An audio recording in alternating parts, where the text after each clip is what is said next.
Welcome to the Nikki and Ryan experiment. I'm Nikki. And I'm Ryan. You guys, we have 3 amazing guests today. Oh, it's going to be a blast tonight. Let's just go ahead and set the stage, shall we? Okay, so our first guest, Old Man Murphy. Say hey, Murph. Hi.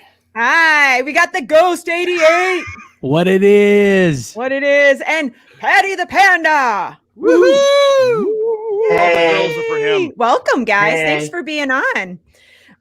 So Murph, go ahead and for anybody that's watching right now, tell us about your platforms and what people can expect from your content and what your handles are. And don't say the word cunt. Fuck's sake, don't say it. Fuck Christ almighty. Never. Who's I told you. So God damn it's going to be one of those shows. It's gonna be it ruined it right off the bat. Who's starting? You are. Oh, me. Shit. Fuck. Okay. Hi. I'm Murphy, and I'm an alcoholic. I feel really bad saying that every time. Anyway, you guys might have seen me on TikTok. You might have seen me on Twitch. Most of my stuff is on TikTok. I do political, dad jokes, mental health stuff. I try to bring humor in with the education of what's going on in the world. Sometimes I'll clap back, especially if Rihanna's son ends up on my FYP. I will just rip her another. Yes. So let's see. I do a live stream every Saturday night. It's non-political, what's the word I'm looking for? It is not politically correct. And it's just gaming. So I kind of go both ways, which is how a lot of the ladies like me. That's what she said. Excellent. Well, welcome, Murphy. Thanks for being on. Ghost, go ahead. You're up. Tell us a little bit about yourself, your platforms, and what people can expect from your content. I think some of my people in here, but if anybody doesn't know, I am the Ghost. Ghost everywhere, actually. YouTube, Twitter, Instagram, Clapper. What else they got? They got everything. Yeah, I'm on everything. Just search the Ghost or the Ghost.88 and you should find me. I'm pretty similar to Murphy. I make political content. I try to let Americans know that socialism is not bad. It's actually pretty fucking good. That's what I like to do. So yeah, and I shit on the Second Amendment a lot. So We always those are the things that I do. So yeah, that's really it. Yeah, similar to Murphy. Yeah. Awesome. Well, Love Ghost, it. thanks for being on tonight with us. Thanks, guys. I appreciate it. Of course. I was All right, Paddy, you're up. Tell us about yourself. Hi everyone. So unlike Murphy, I actually have an alcoholic. That's why I feel bad saying it. Fucking asshole. Jesus. Actually, first of all, some massive names in here today. Ghost, big fan of Ghost for a long time. Murphy is here too. He's there. Nikki and Ryan, as always, are fantastic. Nikki, I'm censored. Nikki knew I'm censored, and I only have 600,000 followers. Oh no! I knew that was coming.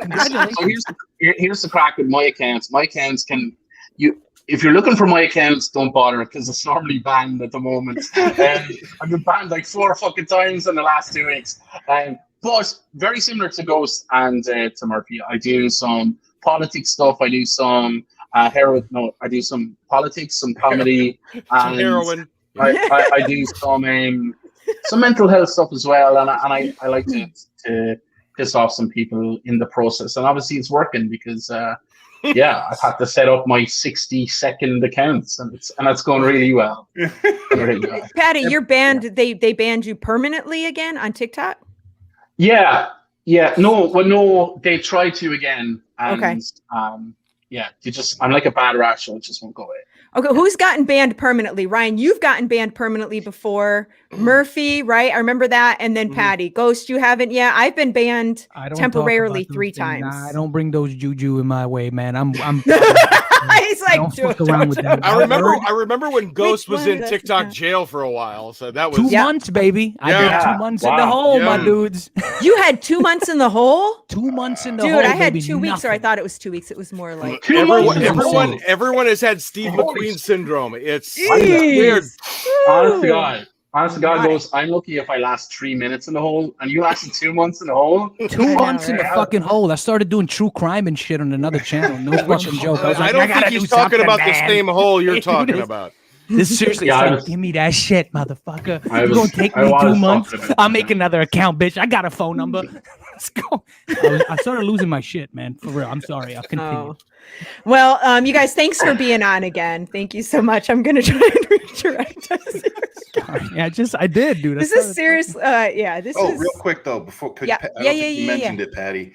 You also just got done raising a ton of money for a cause too. What was that? Yeah, so my second cause. So I did a charity month for the month of March, but also I did a Darkness into Light charity hike just this past weekend, which is you get up at like 4:30 in the morning and you do a 5-mile hike until sunrise. And it's for suicide prevention and suicide awareness for charity here in Ireland, just to let you know that there's hope. In the darkest of times, the sun will always come up. So, the sun didn't fucking come up because it was the wettest, windiest day in the world. And I held up a candle instead to try and signify the light. But yeah, we raised a lot of money. And in total, there was a few of us did it, and we raised almost about 6.5 million. Wow. Awesome. That's yeah, awesome. Wow. Really Nice job, dude. Fantastic, That's bro. Yeah, that's fantastic. amazing. Awesome. So, does anyone else have anything that they're raising money for at all that they want to talk about real quick? Murphy is raising money for a new MacBook. I think. No. Good God, no. Yeah, that was Ghost, do fun. you have your little guy? Yes. I sent Oh, Ghost dude, one that I had. you know what? I'm putting him in the show. Give me 1 Yeah, second. put him in the show. Put him in the show. I Can you know see how much mine? he loves Bernie, and I had an You extra can see one. mine up just- there. have Mine's my up in the boys right corner. Oh, it is? Yep. There you Nice. go. You know what? Okay, so no one had any rocket debris fall in their yard or on their house? Did anybody call Trump? Oh, yeah, he's okay, Oh, apparently. fuck. Yeah. It actually ended up landing in the Indian Ocean, Yeah, like just I west was- of the Maldives. I God. lost the office the tour. Maldives. The Maldives. It's the Maldives. Sorry. Potato. Fuck you. Fuck you.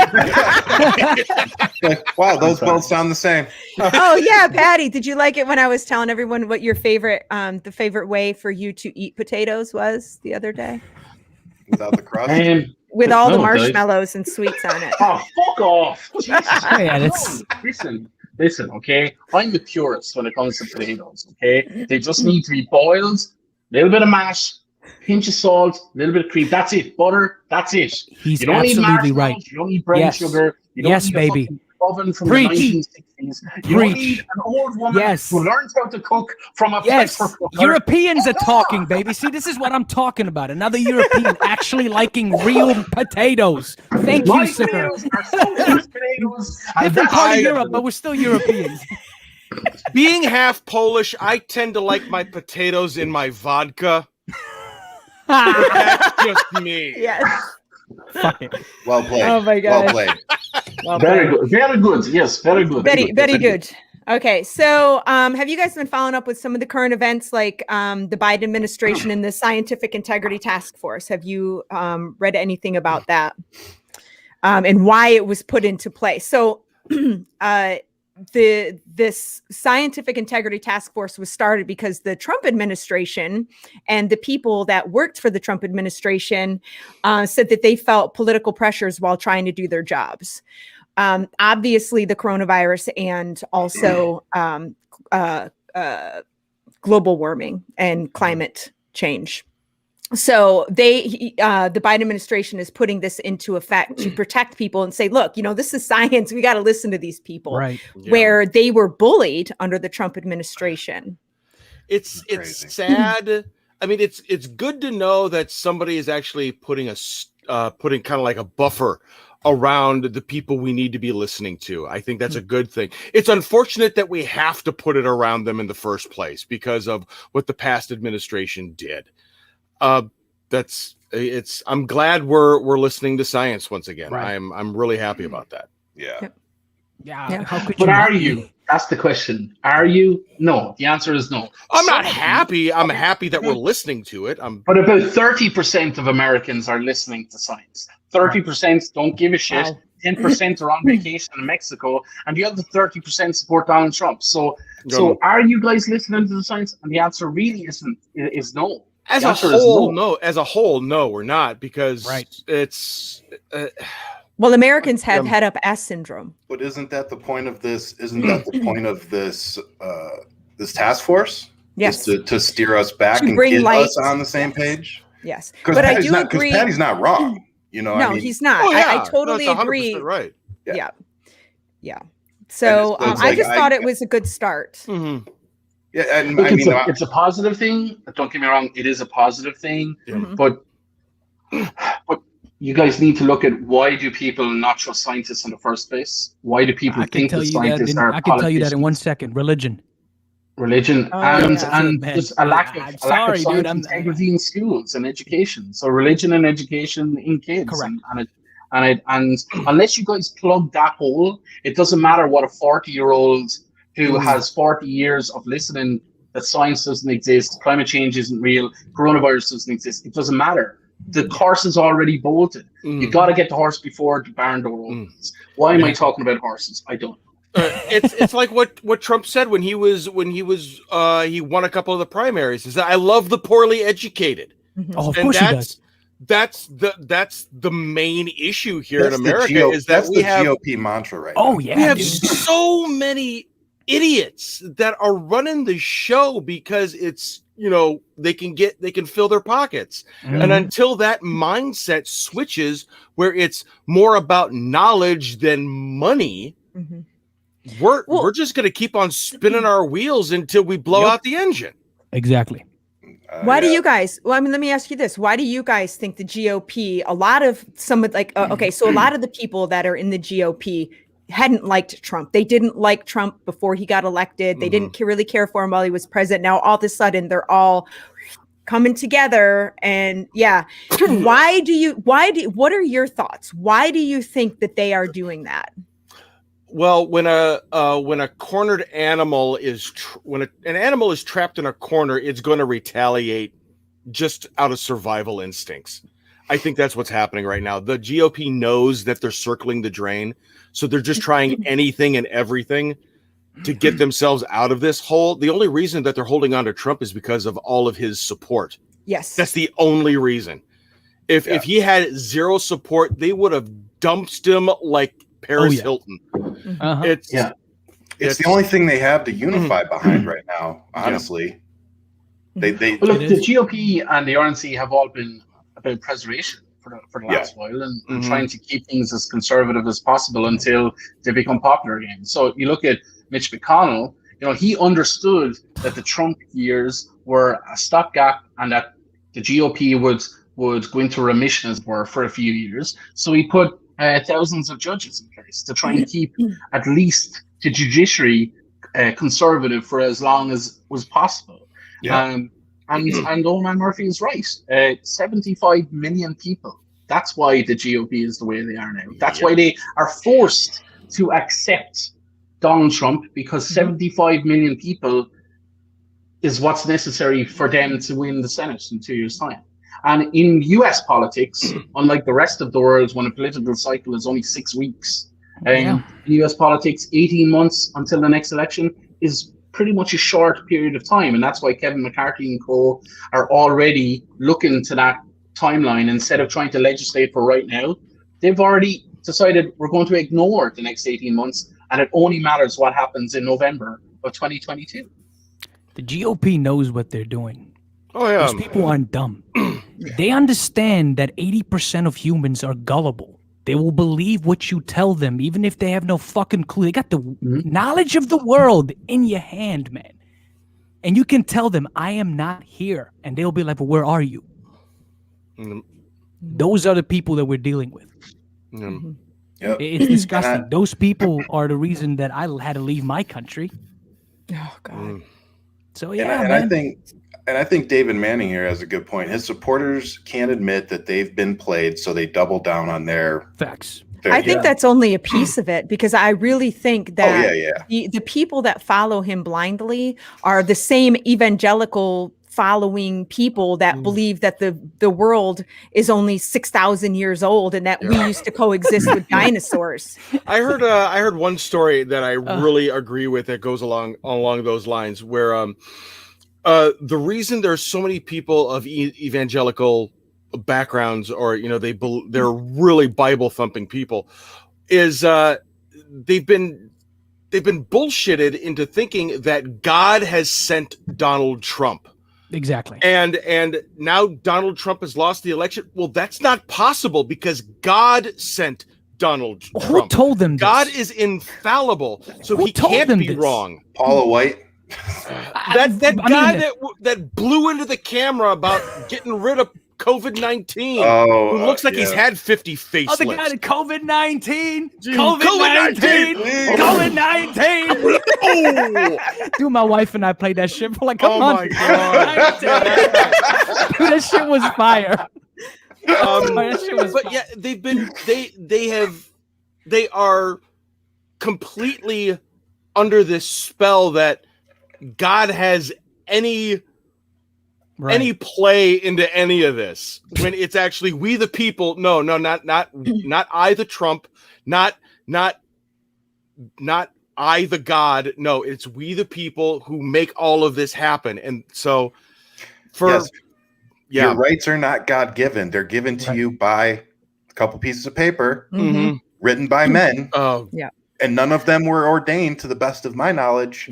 And actually, it's not God-given rights; it's natural rights. Which God? But I think it's worse than that, Murphy. I genuinely think it's worse, because it's not Bible thumping people, because it's selective. They're very selective about what they pick and choose and cherry pick from that little Bible. But it's almost it's. And I've said it for a while now. Trump supporters and evangelicals and whatnot, they don't care about what the issue is. It's literally, you could say, I'm having a rally tomorrow for apples. And it's like, okay, why should I go? Because Democrats love apples. Okay, I'm there. I genuinely think that any opportunity to hate liberals, hate progression, hate Democrats is absolutely jumped upon, and they defer to the Bible and to God as an excuse to take away any kind of responsibility for their own hatred. So they're saying, okay, well, I'm justifying the reason why I hate apples, because in the Bible, Leviticus chapter 2, verse 12 says, and a Democrat ate a fucking apple. So it really is. And it's really that pathetic. It's that pathetic. They really just, and why are they talking like that? Because it comes back to the next layer up. These priests or leaders or whatever, sitting in their $17 million mansions, telling these poor people, you guys have to stay poor, because God sent us a billionaire to remind us all that even though you're poor, you can be a billionaire someday. But it's not our fault as millionaires. You need to blame all of the other poor people, because they're getting in your way from being a millionaire or even a billionaire. Because guess what? It's a pyramid scheme. Yep. It is. I could not agree more, my friend. I could not agree more. Ghost and I talked about that when you were on my show. Yeah, we did. Yeah, absolutely. Don't get me started on religion and Republicans. No, I know. Same. 7 days. Same. Yeah. Well, it is at any opportunity. It's like, I don't know. It's like they jump out and they say something really awful that goes against what they're supposed to believe in. And then they jump back behind the Bible and say, oh, forgive me. Or, this is why I'm saying it, because it says this little cherry pick piece in the Bible that has tons of other stuff that goes along with it. But that one little segment. They are some of the most judgmental people on the planet. Oh, yeah. Oh, yeah. Absolutely. For people, and for people who are supposed to be accepting, who are supposed to believe that, God is going to, God's going to deal with you and deal with your sins. You know, that's not up to us to judge. Yep. So it's like, if you believe that, then why are you so freaking concerned with what everybody else is doing? Exactly. Why are you so worried about the trans kids and their health care? Why are you so upset about women that choose abortion over having the kid? Why are you so concerned with all these things that don't pertain to you if God is the one that's going to judge them and not you? You'll have an excuse for it. Selectiveness again is, oh, my body, my choice. Okay, well, you're being very selective about my body, my choice right now. But if we apply that to any other scenario, it's like, no, because the Bible says, you know. And I did a video earlier on today, and I'll kind of talk it out. So I have friends in Australia, in South Africa, Finland, in Chad, in Egypt, in Scotland, of all colors, creeds, and religions. And I'm always asked, you know, who hates Americans most? And I always reply with the same answer. The people who hate Americans the most in the entire world are other Americans. That's it. This foreign enemy does not exist anymore. It doesn't. That's the threat to Americans in America are Americans. And it's such a shame, because I lived in the States. Ghost, you moved to the States. Murphy, you're from a different planet. Yeah, I know. It's such a shame that when I lived in the States, there are so many amazing people who live in the States with big, warm hearts who just want to give you a hug and tell you everything's going to be okay and would do anything for you. And then there's the other 70%. And jeepers, we work so hard to try and convince the other 70% just to meet us a little bit, just meet us halfway, and we'll go the rest of the way, and they just couldn't give a fuck. And they sorry, never I know will, I'm ranting a little bit tonight, but like, they never will. You know, never. But that's where we're at, you know, like even when we're trying to prep for the show, it's like we want to have a positive show. It's almost fucking impossible right now. There's so much negativity, there's so much division that it's like we have to talk about it because either we have to either talk it out or we're gonna end up fighting it out. So, you know, as much as we would love to put, you know, all this positive content out there, the reality is that this is what we need to talk about right now. This is the fight we're in. Without question of a doubt, it is so much better to talk about it with an awareness that it's there rather than completely ignore it. Because I think America ignored it for 30 years. Ignored it for 30 years. And then the Tea Party came along. And all of a sudden the fuse was lit. And then what came after the Tea Party, Fox News really thrived. And Roger Ailes decided to really hammer home the message. And then Donald Trump came. So what's next? Charlie Kirk is already making a fortune. All of these assholes are queuing up. You know, Matt Gaetz is under investigation for child sex trafficking, and he's on a tour. He's on a tour. America first. America won some shit. It reminds me of this this poem that I saw on Facebook. It's called "See the Super Patriot," and there I got it right there. Oh, right. See the super patriot. Hear him preach how he loves his country. Hear him preach how he hates liberals and how moderates and intellectuals and activists and pacifists and minority groups and aliens and unions and teenagers and the very rich and the very poor and people with foreign sounding names. Now you know what a super patriot is. He's someone who loves his country while hating 93% of the people who live in it. Yep. And let me just kind of touch on that. What we're talking about right now is that the division in our country seems to be widening. And I think a lot of it has to do with the fact that it's growing.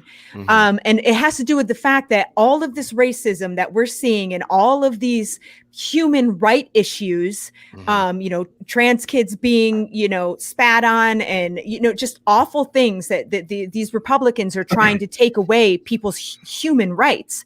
And people like us are like, no, enough. Where before a lot of people just hide out. It's not affecting me. So therefore I'm not going to say anything. And this shit would just happen. And now a lot of us are like, no more. And we're speaking up, and that they don't like, and they don't know what to do with that. The fact that there are so many of us that have a voice that are like in their faces, and that is why I think that it seems as though there's this great divide in our country when it's really always been there. I made a video not too long ago saying that exact same thing, is that there's people that are of better intellects, that have more empathy, that are becoming more bolder and louder. And they're starting to say, hey, shut the fuck up. What you're doing is cruel and inhumane and very un-American. Yes. I will never understand this. When I was growing up, I remember very vividly this idea of the melting pot, where the thing that makes America the greatest is our diversity. And now, 30 years later, it's a complete 180 from all of that. It's a fuck fest, man. Yeah. For real. And it's going to get darker before it gets. It's like they say, it gets darker before it gets the darkest before dawn. It's going to get rougher. But the good thing is that more and more people are speaking out, and hopefully with strength in numbers that will prevail. I'm still on the fence if it will, because money talks and bullshit walks. He's not kidding, dude. But I gotta add on top of that. I have to. The way he's talking, what he's saying, a lot of people are standing up saying, shut the fuck up. Like, what is happening here? Yeah, my generation and the ones underneath us, the Zers, man, let me tell you something. We're getting older. I'm 32. I don't know how old. I never asked anyone's age, so I don't know how old you guys are. I'm 29. 29, there you go. my generation's going to take over, dude. And we already have, they're already starting to, we have a senator that's 7 months older than me, dude. Ossoff. He just won in Georgia. Oh, there you go. So I can't wait until that starts happening. It's going to happen. It's inevitable. Boomers they will fuck off eventually. It's going to happen. But you're right, dude. Once our generation, especially mine and Zers, we stop fucking around. There's a lot of them are on the left, man. At least 70%. I don't know many millennials that are on the right. So most of the Gen Xers that I know, we kind of just survive. That's pretty much it. That's my mom. She's like, I'm surviving. But guys, I'm looking in from Europe and I'm like, okay, that's brilliant. Okay, but where are all of these people? They're in liberal leaning states. Yeah. And you guys don't have equal representation in the Senate from these states. Right now, Democrats represent 48 million more people than Republicans. We don't vote. Have the same amount of seats. We don't vote. So like, how is it possible that North Dakota has the same amount of senators as California? It doesn't make sense. So yes, it's a wonderful thing that all of these Gen Zers and all of this new generation are coming up, but almost all of them live in already blue states. And so the Senate is never going to turn blue significantly until Washington and until Puerto Rico are made states. And then something might change, because that's 4 extra Senate seats that could literally change America and subsequently change the world. They were pushing for that, weren't they? I think they're still what's his name? Joe Manchin already said that he's not going to vote yes to make DC the 51st state because he's a cunt. He is such a cunt. But that's an understatement. I think with the situation with Puerto Rico, number one, I don't know if the people of Puerto Rico actually want to be a state. And I think the other issue, and correct me if I'm wrong, but I don't think they have the infrastructure to be self-sufficient as a state. There is something holding them back in either economy or infrastructure, or there's some other element that's holding them back from actually becoming either eligible or it makes fiscal sense. Right. Well, for them, like you said, their infrastructure is ridiculously bad. Yeah. And so that for me, I think would be their major incentive to become a state because that would open them up to different funding that they're not currently eligible for. Very true. So, if we wanted to, we can make that happen. Like you know what I mean? Like, let's stop acting like we couldn't make this shit happen. It can happen. It should happen. It can happen. It should happen. I partially agree with Ghost. I think, as the millennials and everybody start kind of getting more positions of power, it's going to get better. but I also agree with Murph. It's going to get worse before it gets better. Right. And so it's just we're in a really messed up period of time. I'm going to tell you this real quick. I was watching, if you haven't watched it, I highly suggest it, especially if you're a Kennedy freak like me. Bobby Kennedy for President on Netflix. And I couldn't I'm watching this and I'm like, holy crap, everything that he was pushing for in 67, 68 is the exact same shit we're dealing with again now. Like it was like watching the news today. And watching his speeches, I'm like, they were fighting the exact same shit back then. Oh yeah. And I think somebody said it earlier on here. So for 30 years, we managed to become politically correct and like oppress these things. But Trump coming out lifted the top off of everything. It's not even for 30 years you managed to be polite or anything like that. What happened was, since the 60s, capitalism decided to put its hands around America's neck. That's what happened. Capitalism. Every single I can't get over the selfishness and the greediness of some of the Americans on TikTok in particular. The selfishness. Why should I care? It doesn't affect me. Yeah, that's the mindset. That's the American mindset. Because everybody's I don't get that, I want that, and I want this, and my house has to be bigger than the next door neighbor's house, and they have a brand new car, so I need to have a brand new car. And for 30 years, it became I gotta get. And then all of a sudden, the crash happened in 2008, and people were like, "Oh shit, there's nothing else to us right now than the materialistic things. Our morals are gone, our values are gone, and in the void, what happened? The GOP and Donald Trump swung in." And I'm not trying to bash America. No, it's just literally saying what I do it every fucking day, and I'm a naturalized citizen. I don't give a fuck. It's not bashing when I'm gonna fucking say it. It's not bashing when we agree with you.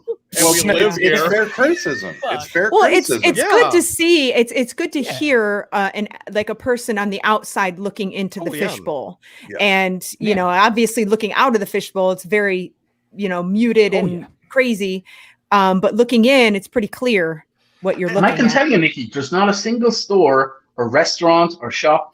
And today we had some good news. So some of our retail opened up today. So we're starting to come out of lockdown finally after like 16 months. Yeah. There's not a single sign in the window saying we can't open because we can't get the staff. Yeah. Why? Because we don't pay $4 a fucking hour. Yeah. We don't pay $7 an hour. We pay people enough so that they can pay the rent and afford their bills. Yep. So this whole guilt and shaming, the shaming thing that's happening in the USA. I know Ghost, you've been talking a lot about it lately. It's like, all the time. How dare you poor people be too poor to work? Right? Thank you, sir. There's two things I want that Paddy said that I wanted to touch on. Number one, I think we're actually beyond capitalism at this point, where businesses are starting to actually engage in healthy capitalism, and people are just like, oh my God, you're being socialist, you're being communist. They're like, no, we're trying to protect our businesses by firing these people that are complete assholes. We don't want them representing our company. And everyone's like saying, oh, come on, why should this matter if they do it on their time? No, that's what capitalism is. You're talking about the cancel culture kind of thing. That's going on? I mean, there's a difference between. Cancel culture is just, there's a cancel culture and a consequence culture that all of these GOP idiots are confusing. Like with the Costco guy. Let's talk about Costco Kevin. Yes. Okay. Costco Kevin. He got fired before. The truth of it. He got fired before, and then he goes to Costco with a film crew, and then he causes this ruckus, and then he yells, "Aren't you guys sick of this tyranny?" And everyone in the store says, "No!" Oh, poor baby, sell your fucking merch. But the fact that he made a TikTok saying, yeah, I was let go from the job site because I wanted to provide for my family and my job doesn't think that. I'm like, bull fucking shit. You acted like a twat on social media, posted it yourself, and your job, oh, good golly, they fired your ass. Oh, let me shed some tears. Look at all of them. There's zero. It's called consequences. Yeah, exactly. If you, I mean, I'm lucky. I work for a company that has a policy where social media does not affect your employee status. I'm not going to push it. I am not going to push that. But at the same time, if I post something stupid on Facebook or TikTok and I just say, hey, blah, blah, blah, I do something stupid, there are boundaries, there are lines that you just don't cross. Right. But if you're going to, wear wear your company merch and go into some place and then cause a ruckus and then get kicked out and then, you're or saying, wear hey, your police uniform in your squad car and make a dumbass that, and then you're fired because you're wearing the uniform that represents your work. Boo fucking who? Facts. Yeah. And whose fault is it? Whose fault Mine, is it? apparently. Their actions where they perpetrate behavior that gets them fired, or after they're fired, or deserves a good firing, or an execution, maybe. So they blame the five of us. It's our fault because they were just responding to our socialism. Because nobody in America, apparently, and Ghost probably agree with me here, has a fucking clue what socialism is. No, they 110,000%. I agree. No, there's a problem in the USA. I was talking to my husband about this.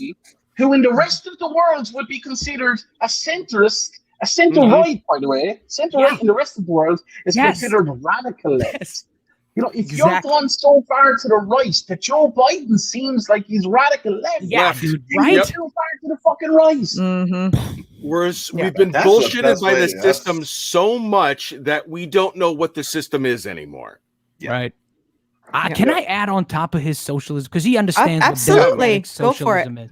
My wife and I spoke today, and she said something that I was like, oh my God. Like, my wife is like 10 times smarter than me, and I have like 5 degrees, and she's like 15 times smarter. But she's like, let me tell you, in America, this is particularly in the United States, you know what kills the most? I'm like, what kills the most? Capitalism. And I looked at him like, what do you mean? Think about it. 500,000 plus people died because of capitalism, because of coronavirus. Yeah, Trump was involved, but look what's happening. What the coronavirus is just proving here, that we need universal health care and we need people to have a living wage. Like, are you kidding me, dude? Come on. Why does I saw an article. Sorry, Ryan. I saw an article only today, and no word of lie, I got shivers up my spine looking at it, because obviously in Ireland we're a social democracy. So we have capitalism, but then we have social programs that make sure that everybody has a very basic standard of living. Exactly. Yes. It makes common sense. So we still have millionaires and billionaires, but we also have fewer poor people. There you go. But I saw an article whereby there's still 1,000 bodies in cold trucks. Yes. There's still 1,000 people who are still in refrigerated trucks in a car park in New York. Yep. What? America, the greatest country in the world, the greatest economy in the world, there's 1,000 bodies that have been in these cooler trucks for almost a year. Yeah. I don't get it either, dude. I read that too. I don't get that. I read an article earlier today that Dr. Fauci had an interview that the numbers are probably underrated. We're looking right now at 577,000. It's closer to 900,000. 900,000. Yeah. Mental. That's insanity. And just before we move on, and because I post something this, and I think it really speaks to what you guys were talking about with living wage. It says, if your employees make more on unemployment, you're not a job creator, you're a poverty exploiter. Yeah, bro. Yep. Amen. Yep. Facts. Absolute facts. So speaking about the craziness that's going on in the country, there were 9 mass shootings this weekend, totaling 15 dead and 30 injured. Yeah. Welcome to the United States. How many people? Tuesday.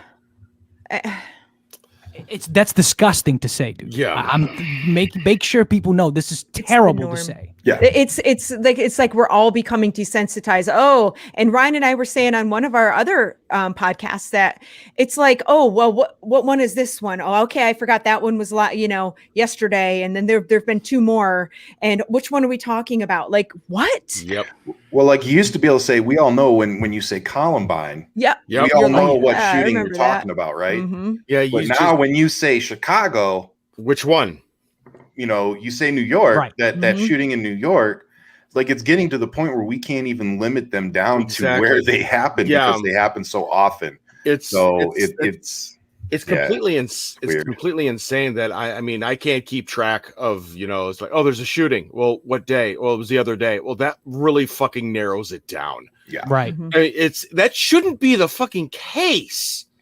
When you hear a shooting, there's like, oh my God, it's a whole, well, all of them are tragedies, but when they happen so frequently, it just boggles your mind that, well, how are they? Yeah, I mean, okay, so I know that you guys have all made videos about gun control. Who hasn't? Gun control, gun reform. Holy shit. It's like you threw a grenade in a crowded room with these people. It's like, you're not taking our guns. We'll protect our Second Right Amendment. You're taking away our freedoms. We're like, all we want to do is make it harder to get a gun and have a list of people that have guns.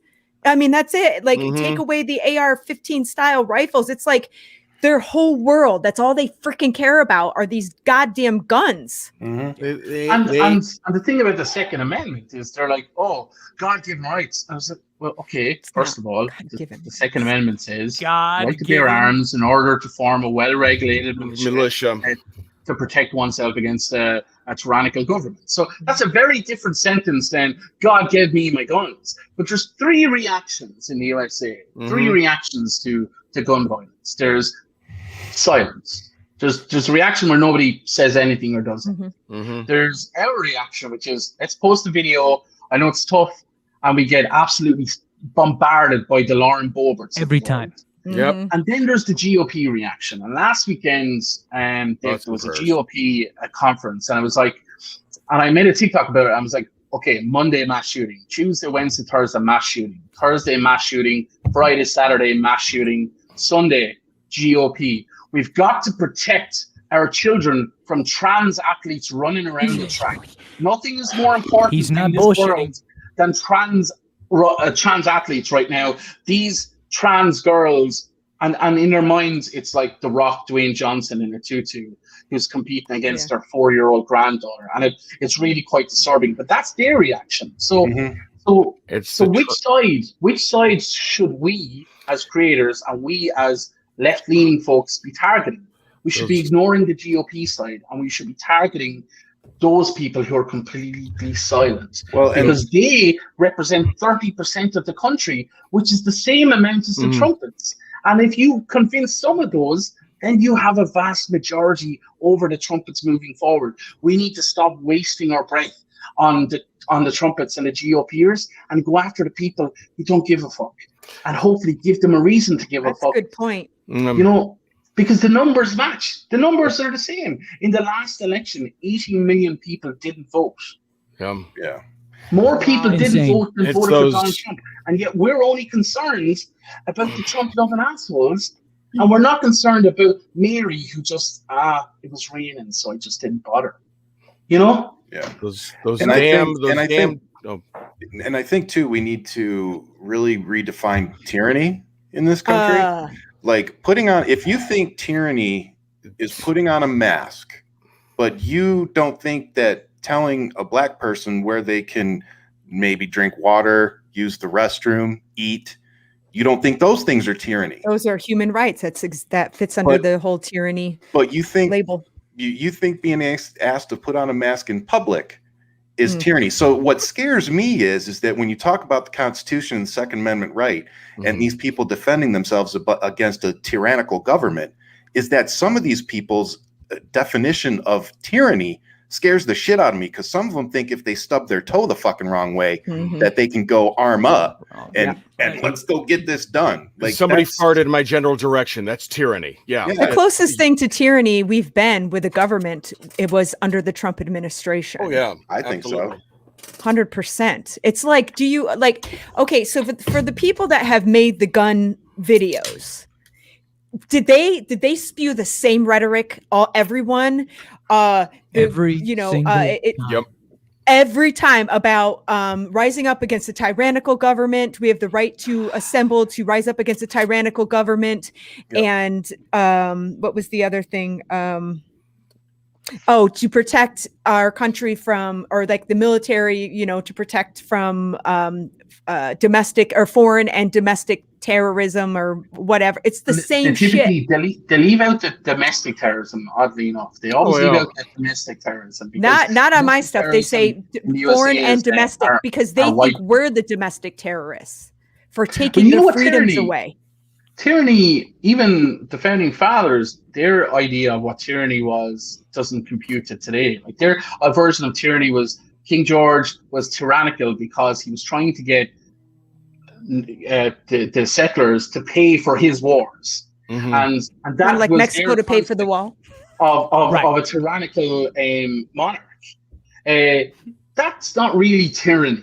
As an Irishman, after 4 million of my people were murdered by the British monarchy, that's tyrannical. That's a little bit different than taxation. Tyranny is going to school every day, worried if you have to practice your gun safety drill, if you have to wear your bulletproof backpack, if you have to hide underneath a bulletproof desk, if you're going to see your mother or father or care at the end of the day. It's because disgusting, dude. There was a school shooting 2 miles away and you don't want to be like Sandy Hook. That's tyranny. That's a modern day tyranny, where if your kids wake up every day and go to sleep every night terrified that their life might end that day in a way that can be completely prevented by the people in power, that's tyranny. Correct. In my mind.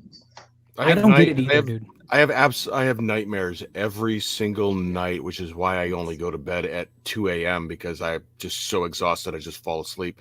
If I go to bed too early, and this we'll touch on mental health later on in the show. Oh, yeah. But one of the things is exactly what Paddy just taught. I will have just horrible, vicious nightmares of something happening to my kids that it's completely out of my control. And that's one of them, where I'll get a phone call from my kid's school. There was a shooting and both your kids are gone. Oh my God. It's just like, when is my kids school going to be next? It's an ongoing fear of mine. Yeah. That I can't imagine, dude. I don't have it. It's terrifying. I can't imagine. And then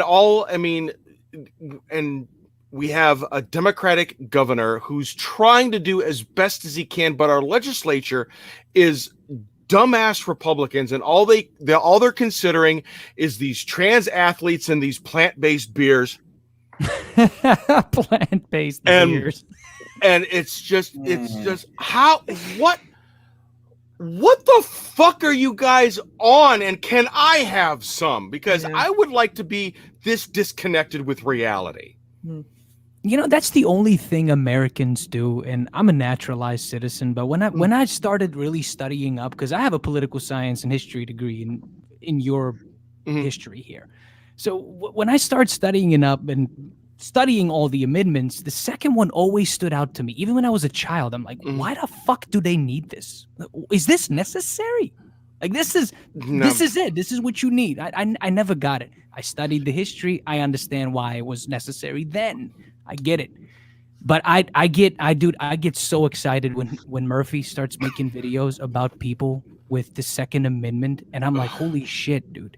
There is people like you out there that actually the Second Amendment kind of sucks. Yes, a lot. It's John Mulaney, stand-up comic. He said beautifully, like the framing of the Constitution is so goddamn backwards. Oh yeah, it's just why would you order it in this way? Okay, what's the First Amendment? It's like freedom of speech, religion, to peaceably assemble and press. Okay, what's 2? All the guns you want. And you shitting me, guy? Jesus, no! And it just doesn't make sense. And yeah, whenever like some gun-toting 3%er comes across my comments, I'm like, oh, I'm gonna have a field day with this guy. It's always about the guns. It's never about the well-regulated militia. It's never about the well-regulated militia. Nope. And I made the comment a long time ago. They said, like, well, we have the rights to form militia. I said, it's a well-regulated militia. Who do you think regulates the militia? And some, oh God, libertarians. I fucking hate those motherfuckers. Same. They just said, dude, you did the meme. You did the meme. I said, what the fuck are you talking about? How many Pixie Six have you been snorting to give me this bullshit? I did the meme. They're the most laughable and scariest motherfuckers in the country simply because they don't understand their own God-given right. And talk about not understanding, Murph, and I understand because I've seen your posts on this as well, and I understand completely. But in Ireland, we have a constitution that's very new. That's one of the newest in the world. It was only written in 1937. Okay, if we want to change our constitution, we have a referendum. So we have a public vote. We just changed our constitution a couple of times on abortion rights. So what happens here is we change the constitution. Everybody in the country votes, and whoever has the more votes wins. It's that simple. Because the Constitution is supposed to be a living entity, a living document that grows and matures and it evolves, progresses or evolves, with its people. An amendment is in its nature something that has changed. So the fact that people are like, oh, it's amendments, are we going to change?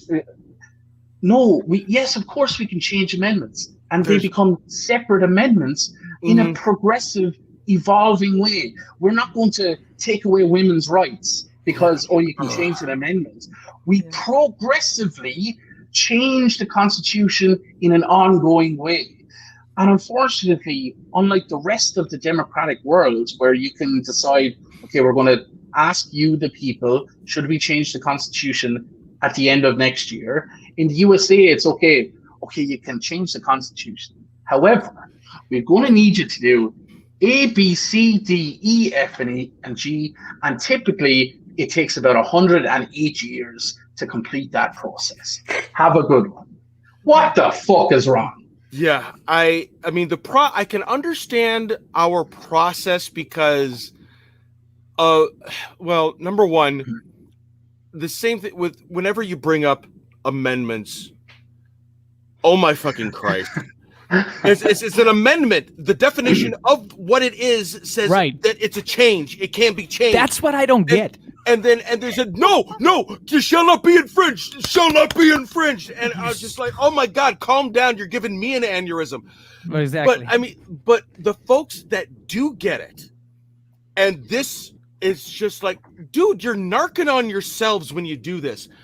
If you say anything like the Second Amendment can be changed because it is an amendment, half of them will say it's a God-given right. And said, well, who's God? Your God, my God, Vishnu, Cthulhu? Who are you talking about? Thor. Number two, you'll have some people that say, well, if the second can be changed, then we could take away the 13th or the 14th or the 15th and the 19th. They said, right, way to go. You're going for slavery, black voting rights, and women's voting rights. Why don't you just tell us that you're sexist and racist and just get it over with already? And they always say these things in a regressive way. Why don't we change these things regressively?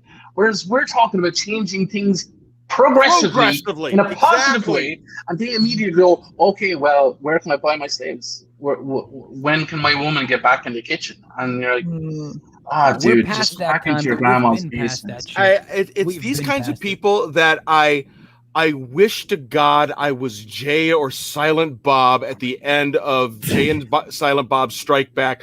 Did you say such and such thing on this blog? And just to beat the fucking shit. Yes, I do it all the time, Murphy. I'm doing it with so you. therapeutic for me. Dude, I'm doing it. I've always said that shit. I'm like, I want to fucking do that. I want to find every cocksucker on the internet, talk shit, God, find him and beat the fuck out of him. Yeah. Sorry, that was great, dude. That segment was fantastic. I love. Well, it all kind of centers around. I feel like the country has lost its mind. For example, we were talking about the mass shootings. There's like a mass shooting every day, sometimes two. Yeah. And I don't even want to get into the good guy with the gun because that ever hardly happens. But so the FAA, people flying on planes. Now, let's not forget that there are less people flying this year than before the pandemic, much less. Okay. So since February, there have been over 1,300 unruly passengers reported by the FAA. Okay. Since February, when typically in the last decade per year, their average is about 100 to 150 a year. Mm-hmm. And we've already had over 1,300 with less people flying. What the hell is going on in our country? I love seeing videos of these unruly passengers getting yanked off the plane. It's better than porn for me. Fuck porn. Give me that. It's instant karma, instant gratification. Oh, Jesus. I'm not with I just saw that face and I'm oh God. I love. I mean, they're getting yanked off the plane. I mean, you got the pilot tell him to get the fuck off. You get the host, the flight attendants tell him to get the fuck off. You have the airport police, the security pulling them off, and they're still throwing their tantrum. And I'm like, what the fuck don't you get? Mm-hmm. Your behavior is being punished. You're not being persecuted. You're not being oppressed. Stop being a jackass. Put on a mask. Sit your ass down. Yeah. Eat your fucking peanuts. And just go to Miami for fuck's sake. It's pretzels now. Do you know what it is? And this is going to be a different explanation. Don't worry, I finished on the last couple of seconds. So it's going to be that was hilarious. Yeah, something right here. Different explanation, and it goes with the talking points. So in the last few years, like the talking points from Republicans, conservatives have moved away from terrorism, have moved away from radical Islamic terrorists, etc. And my explanation for these assholes on these planes is the 9/11 effect has worn off. Yes. That's it. That's it in a nutshell. The 9/11, it's not 9/11 was weaponized. The second the Patriot Act was signed, it was weaponized for subsequent years by Republican leaders and whomever in order to create a fear amongst the American people on an ongoing and continuous basis. Yeah, that has worn off slowly because it's not being pushed as an agenda as much anymore, and because it's not been rammed down your throats, the 9/11 politeness no longer exists anymore. So people are just reverting back to who they were before that tragic day. And that's that might seem like an outlandish explanation, but I'm telling you now, it's a fact. Yep, it is. It's a super fact. And the whole Islam thing affected me kind of personally. My grandfather's full Muslim. I have 80% of my family is Muslim. I'm not. I'm an atheist, but that's what they believe. Mm-hmm. So imagine how I feel. And they all look like me. White people. Mm-hmm. They're still Muslims. Bismillah innahimani rahim all day, every day. That's what they do. I even know it, but I don't believe in it. So it pissed me off when these people were doing it. Like, what are y'all talking about? Because my grandpa's name is Muhammad. Really? That's fucked up.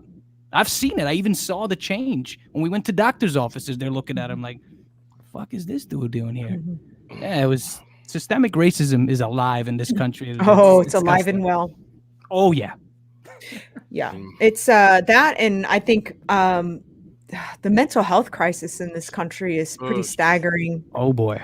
Well, here's the update. Here's the positive part of the show, folks. Oh boy, let me get ready for this. So I think that most everyone has struggles with some sort of mental health issue. I struggle with anxiety pretty badly. I have since I was about 30 years old. So that was only like 2 years ago. I thought you were 29. It's been a while. Oh yeah. I thought you were 29. Shit. You said you were 28 earlier. 29. She said 29 earlier. Going forward in time, did somebody go 88 miles per hour over here? What the shit? 88 miles per hour. Marty McFly. So anyway, so I have dealt with that. Like all through my 30s, it was terrible. And I know that you all have been bitten by some sort of mental health crisis in your life, maybe still dealing with. Ryan, why don't you go ahead and start? What do you deal with? Tell us your story really quick. For me, I'm bipolar 2, and I was officially diagnosed in 2018. I started seeking help in 2016. So it took them about 2 years to find the right medication, right diagnosis, all that stuff. But through the process, we were able to actually pinpoint one of my first known episodes. They misdiagnosed the episode at the time just because of the circumstances, but it was in 2004. I was like 20, I was like 22, 23 years old. I was having a major manic episode, hadn't slept in 4 days. And it got so bad that I went into the doctor, in the military, because I was like, I don't know what's going on. And they called it an adjustment disorder, is what they called it in my medical file. So when, fast forward all these years later, they're looking through my military medical records, and it was one of my psychiatrists and saw it. She's like, I think this is one of your first episodes. And then we start talking it out and building back. And it was like, holy crap. Yeah. From there, it just got worse and worse and worse. And that led to self-medicating, once I got on pain medication the first time, cause I injured my back. So that was the excuse to get on them. And then I realized real quick that it didn't just take my physical pain away. It took my mental pain away too. And so it definitely got to a point where I was taking the meds, not just for physical pain, but because I didn't know what was going on, but I knew that calmed me down. That made me less irritable. It made me less prone to jump out at people, but that only lasts so long. And then you have a new problem, and so that's how we got to where I was. And Jen, my wife, she looked at me and she's like, look, I don't know what's going on with you. She's like, but something's not right. Like this isn't you. You need to go talk to somebody. And I thank God every day that she did, because I don't know if I would have had she not, given me the ultimatum. Basically, she didn't put it that way, but that's what it is. It's an ultimatum. Like you need to go get help. Something's not right. That's the nice way of saying you're fucked up, and and you need to go get this shit fixed. That hit home, Ryan. That kind of hit home, dude. I'm not even gonna lie to you. I'll go ahead and tell us your story, Ghost. Yeah, man. That straight hit home, because this is new to me. I knew I had anxiety because I've been chewing my nails since I was 2 years old. I literally have no nails. They're gone. If you ever look at my videos and I'm holding a camera, I chew my nails to death. They're like bleeding most of the time. Anxiety is a huge problem for me, but I didn't know I had anxiety until a year ago, like chronic anxiety, because my wife did what happened to you, Ryan. My wife's like, dude, what the fuck is wrong? Like, why are you crying out of nowhere? Out of nowhere, yep. What? And I have no clue. Now that my mom has breast cancer and she's fighting it, my wife has PPMS, I'm all fucked up.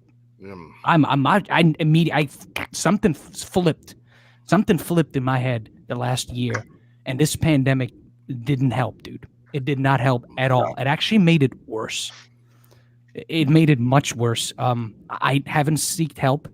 I was on Buspar for like 7 months, and I'm like, this is bullshit. It doesn't work. What is this? What am I pumping into me? So I stopped taking it. But that hit home when you said that your now wife, or your wife then, said that dude, something's wrong.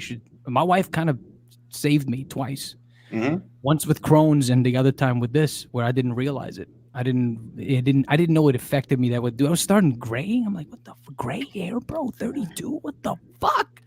I mean, no offense to y'all. I love y'all. I'm sorry, but that's what we're here for, bro. What is happening to me? Why am I feeling like this? Up and down on weight. Crohn's is flaring up because of it.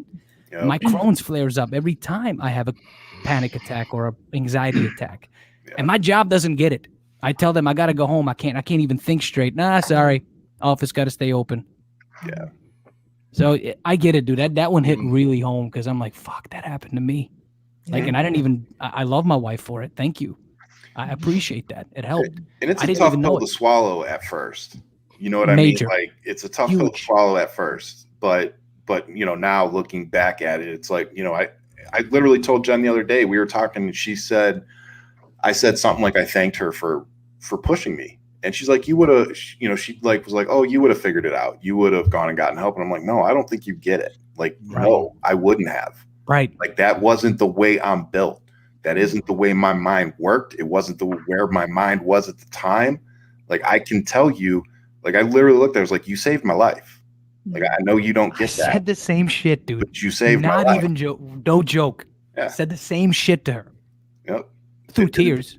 Yeah. But I said the same shit because I don't that masculinity toxic. I cry. Fuck y'all. I cry all the time. Good. And it's healthy. Zero fuck. Yep. Yeah, oh yeah, dude. I cry in my office. My maintenance guy, what's wrong with you? I'm crying. Get the fuck out of my face. Okay, I'm fucked up. Can't you see? I'm crying from my house. Your face while I'm crying. Right. And they're Trump supporters, so they're like, "Come on, man, man the fuck up, bro." And that's the problem. I hate that shit. Stop telling people to man up, suck it up, pull it up by the bootstraps. You know what? And it's usually the assholes that are making it harder for everybody else. That are telling everybody to suck it up and pull yourself up by the bootstraps. Go piss off. It kills me. Yeah. It kills me. All right, Paddy. You're up. Your turn.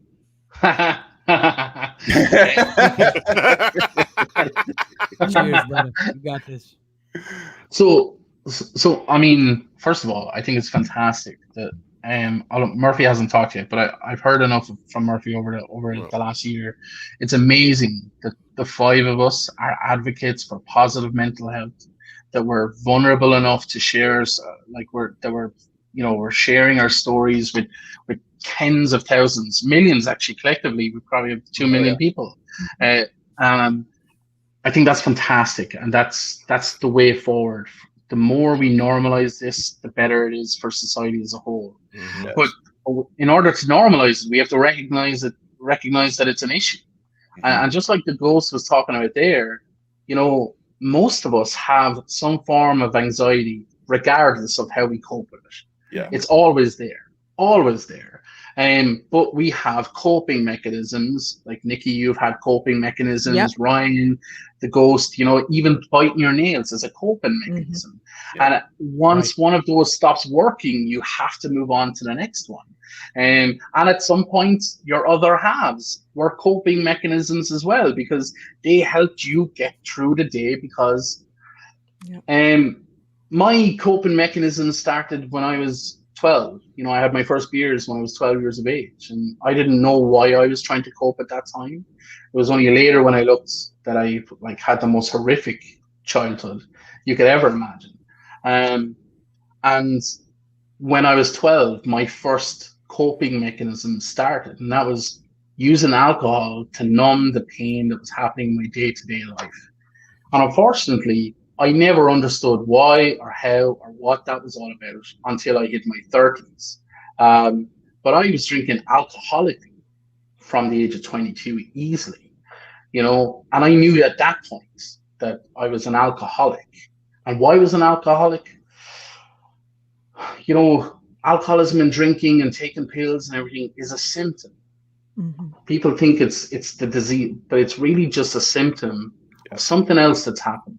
Something else that you're not dealing with. And 9 times out of 10, it's some sort of trauma. And when I talk to people about trauma, they think, oh my God, well, nothing really bad has ever happened to me. But trauma for one person and trauma for another person can be completely different. Trauma for me might be I fell off my bike when I was 6 and I didn't get the hug that I should have gotten off a parent. Or I was physically beaten by my granddad for 10 years every single day. You know, those are two very different things, but those two things can have the exact same impact. The exact same impact. And I was lucky that I came to the realization at 31, I had my first panic attack. I was like, well, what the hell is this? I thought I was having a heart attack. I was like, well, I deal with stress like a fucking champion. What the fuck is this? This is not me. I have no idea. And it was my body finally saying, Paddy, all of the things that we're trying to do to keep you coping with everything, you know, it's coming off the wheels here, dude. You know, and I ignored it, and I got to the point where I was having 50 to 60 panic attacks every day. Oh my God! In a 20-hour period. Jesus Christ. To the extent that I had to drink a gallon of whiskey every day just to be able to stop the anxiety and stop the panic. And then went to my doctor, and my doctor threw medication, of course, because that's what doctors typically do. They don't look at the brain as something that needs holistic treatments or therapy. They look at, okay, well, we'll throw medication out. And then the medication made it easier to drink more, but obviously I was in a cycle. And I'm not going to lie. In 2017, I tried to take my life, you know, more than 20 times. You know, every day was that day, and I prayed, and I hoped every day that I was going to die that day, and it would have been a blessing, and nobody would miss me. And I fucked up my life so much that nobody would care ever, you know. And you know, I rationalized all of that thought process as, well, that's just the way things are for me. Never, even then, I didn't think this is a mental health illness. This is a crisis of my mental health, and I need to get some help for it. But I never did, because I never learned how to ask for that help. And my entire life, I was told that asking for that help was a sign of weakness. And would expose my frailties and my issues to the whole world. And that's one thing I spent my entire life trying to protect. I didn't want other people to realize how fucked up my head was, because I thought if they ever realized how fucked up I was, they would put me in an institution and they'd never let me out. And me drinking myself into a stupor and trying to kill myself was an easier option than people knowing how much pain I was actually doing. And then in 2017, on New Year's Eve, I took an overdose. And trigger warning for the people, obviously. And I fell asleep. And I don't know what happened. On New Year's Day, on 2018, I woke up, and there was just a flicker where I was glad that I woke up. And I hadn't had that flicker before. That just weird sensation of, oh, thank goodness. Okay. And I picked up the phone, and I was on the floor. I passed out. There was like all types of bodily stuff everywhere.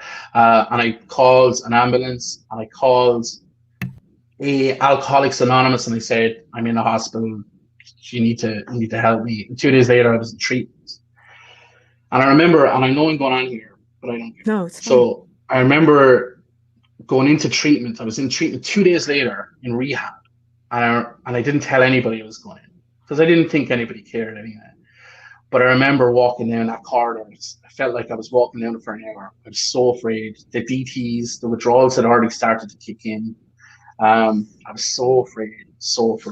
And it took me a few days to talk to other people. And when I did, I was expecting them to call someone and say, hey, dude, you gotta go into a mental institution. I was expecting that. And out of the room, there was about 95 people in the room, and they were all like, for fuck's sake, we thought you were going to bring us something new. Sure, everybody has that same stuff. Everybody. And it was a weird moment. In that moment, I realized every single one of us is thinking the exact same stuff. Every single one of us has that normal fear, and we wear the masks, and we're terrified of being exposed, and we all have coping mechanisms. But every single one of us completely ignored our brain and our mental health as part of our overall health. Yeah. And I remember feeling so much shame and whatnot for being in treatment. And I remember a nun in there she said, Paddy, what's the biggest mistake you ever made in your life? And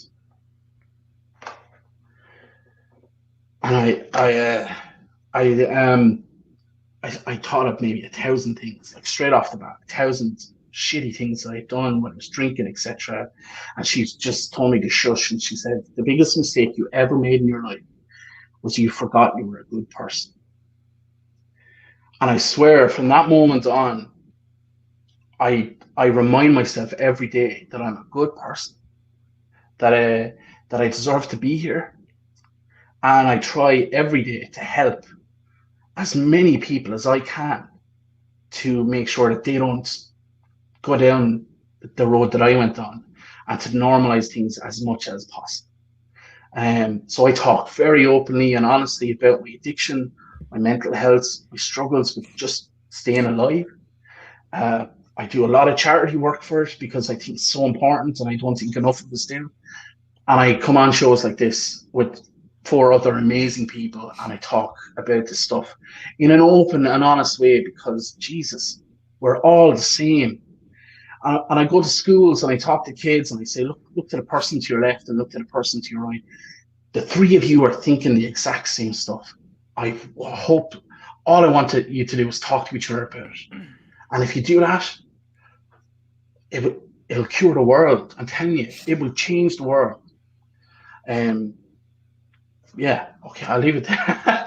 We love you, Paddy. We're so glad you're here. Your story just moved me, man. Yeah, let me tell you, and it kind of hit me personally, because I could have been in your position if I didn't have a good mother and father and family, dude. My childhood was not Gucci, man. Let me tell you, dude. Nothing sexual, anything, but I moved from country to country to country, through war, through fucking destruction. If I didn't have my family, I could have ended up where you are. That's no fucking joke. If you have a strong family that's behind you, going through anything. Bro, I went through war through 7 countries by the time I was 12 years old. I could have been fucked up. But thank you, Mom. If you're in here, you did great, baby. I just have anxiety and depression, but nothing that I could have been there, dude. That's what's on top of that, though, I just want to add, like, family is amazing, incredible. There's a moment that because we're all proud people, there's that moment where there's a moment for all of us when we're like, I need help. Mm-hmm. Okay, there's that moment. There's always that moment. Some of us are not there yet, but we're almost there. Okay. I need help. And the second you ask for help, I promise you, the family that Ghost just described there, who will have your back no matter what. If you have anxiety, there's a whole family of anxiety people there, right there. Even on TikTok, there's hundreds of thousands of people who have anxiety who will have your back because you're one of them. If you're in addiction, there's hundreds of thousands of people who know exactly what you're thinking, who know exactly how you're feeling every single day, every second of every day, and they have your back no matter what. The second you ask for the help, I promise you, even if it's one person initially, there's hundreds of thousands who will be the best family and the strongest family and will make you part of their strong family. Mm-hmm. And it's possible, and I promise you, it's there. Strength in numbers. Just ask for help. Mm-hmm. And it's the toughest thing in the world to do. But once you do it once, I'll tell you, ask for help. Yeah. That's beautiful, Paddy. Well, you know, I'm your family now, so I'm all your family. I'm always here for you guys. 100%. The thing about family, sometimes you fucking don't want them around. You know what I mean? Your story was so difficult. Give me some fucking me time. I'm just trying to have a wank in the bathroom. Trying to have a wank in the bathroom. That's what I'm talking about. I haven't had a wank in the bathroom in like 4 years. Oh, God. That's because you're married. I'm sorry. I'm married. You're right. I'm. Never mind. Yeah, you got to wank in the basement. Look, I just want to tell your story. I didn't know any. This is all brand new to me, y'all. This shit hit me hard. I'm like, holy fuck, what? Mm-hmm. If you watch the video, you'll see my transition of his story with my facial expression. I don't know what I did, but I started crying. Dude, I'm so sorry, dude. I had no idea. Yeah, that shit hit me. Like, personally, like, I was like, fuck, man. But man, look where I am now. I'm I'm 1 week away from finishing a degree in psychology. Yay! I'm the healthiest I've ever been in my entire life. I'm the happiest I've ever been in my entire life. I have amazing friends. I have a roof over my head, which is something secure that I didn't really have before. Life now, compared to where it was, is unrecognizable. So yeah, it's like a massive journey, but I'm telling you, and that's why, I mean, I know some of you are sick to the fucking teeth of me posting videos of me driving on the road or posting a video of keep posting it, man, or lake or whatever. But I'm telling you, once you realize that all of that superficial mask bullshit isn't important, seeing a duck is sometimes the most beautiful thing in the fucking world, and it just makes you smile and happy for the rest of the day. So now TikTok does ban all of my duck content. I'm not sure why. Will you take in all of my duck content? Swans, they're fine with, but the ducks, they don't give a duck. Autocorrect. Oh my god. Yeah. Sorry, I got emotional there as well. I didn't mean to do that. No, I will not apologize for getting emotional. We all cry I never together. do. Yeah. I'm sorry to Ryan and Nikki for crying on your show, but I was crying too. It was depressing, man. I was sad. Yeah. That is sad as shit, dude. You can't. Yeah, we love you, Paddy. We love you. I'm sorry. All right, Murph, you're up. Oh, we can't hear you. How about now? Yeah. Okay, good. I was saving everybody the agony of me coming back. So my story. Oh, Jesus. I didn't really realize this was kind of like my genesis, or because I suffer from depression and anxiety, and yay. It was, oh my God, my wife is calling me and I have to put her on mute because I can't deal with that right now. Anyway, my story stems all the way back to 7th grade, Catholic grade school. Nuns, they don't like anybody who's a free thinker. So they would emotionally and mentally abuse me. And it got so bad that, seventh grade, I'm told by the principal that I have no friends, nobody likes you, change who you are or we will expel you. So that kind of triggered the whole thing, and my whole, launch into vulgar blasphemy, where I actually told a nun to get her fucking hands off me, you cunt. And then it didn't help that at the same time, my dad was an alcoholic. So I would deal with this at school, and then I'd come home, and then there would be the physical and mental abuse there. My dad is, 25 years sober now.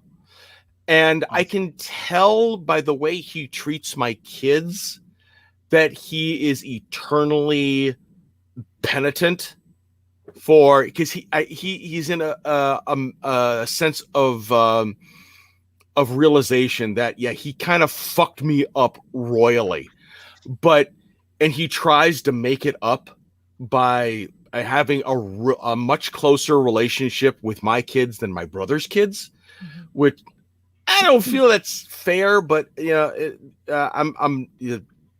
have a relationship. I'm happy that they have a relationship. And it pretty much just stems from that. That was kind of like the birth of it all. And then it built and built, and I had several relationships that were extremely emotional abusive. So it's been 40 plus years of no, what's the word I'm looking for? There's been no foundation for self-confidence. It's literally what you guys see on camera. I'm holding on to a mic. I'm holding onto the tripod. That's my self-confidence. You take that away.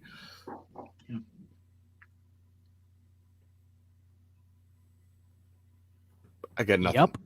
I got nothing. Same. But if I'm going through, and most of the times when I'm doing TikToks or any kind of video about mental health.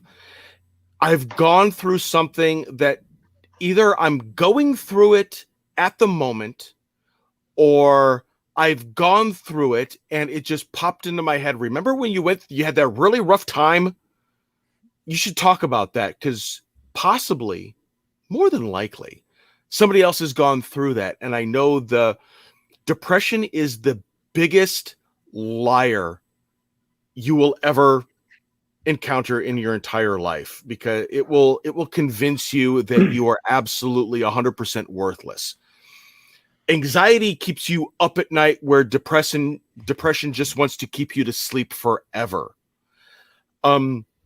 So I constantly call my depression Donald Trump, because it's the biggest liar in the room, and it's full of shit, but it's so goddamn loud that you cannot ignore it. So whenever I'm, experiencing something, or something popped into my head, remember when you did that stupid thing and then this happened and then that happened, I'll just make a TikTok about it. And 90% of the comments will be like, oh my God, I thought I was the only one. Mm-hmm. And those comments help more. I honestly, I think the comments help me more than actually talking about it. Mm-hmm. So it's kind of like with the pandemic, it has made everything a fuck ton worse. It really has, because you can't be social. You can't do this. You have to be, watch yourself on this. You can't you can't live your life that you've always wanted to, because now there are restrictions. So you do as much as you possibly can, but still it's never enough. So that's, why I got on TikTok in the first place, is because I'm bored. Oh, there's this TikTok thing. Let's do fun video stuff. And then it just kind of snowballed into a whole platform of like, oh, I can talk about this. I can talk about that. I can talk about this. And then people will be able to relate to it, and having people being able to relate to that. Not only does it help themselves, but it helps me. And it's like everybody helping everybody in that. So I'm still torn to this day. If my mental health videos are helping others, or if they're helping me. I think it's both. Yeah. But I don't know which one. It's like a 50-50. It really, you can't really say which one is greater.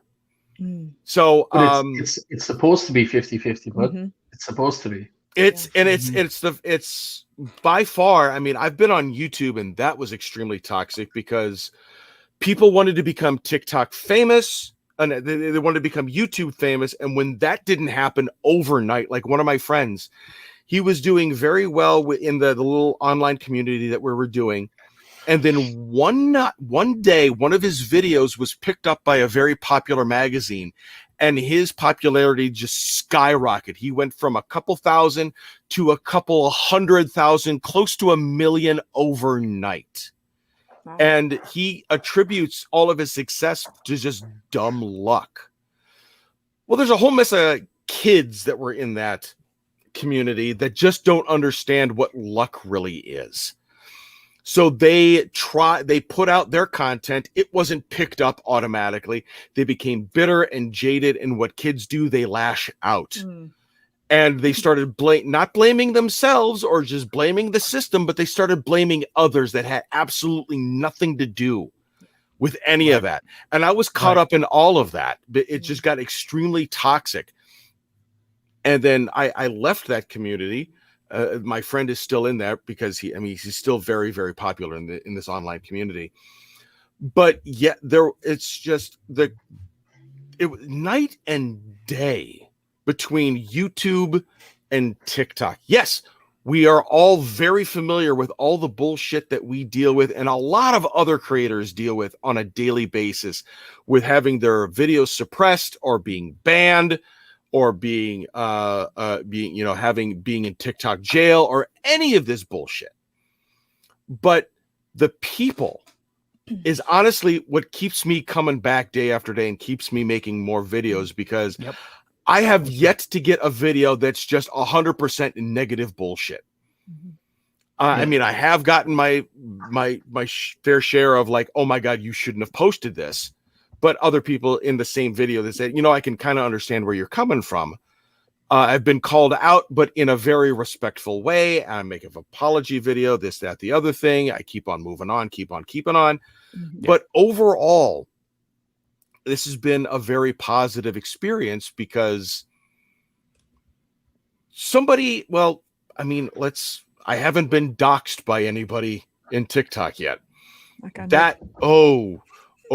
Yes. A couple stalkers.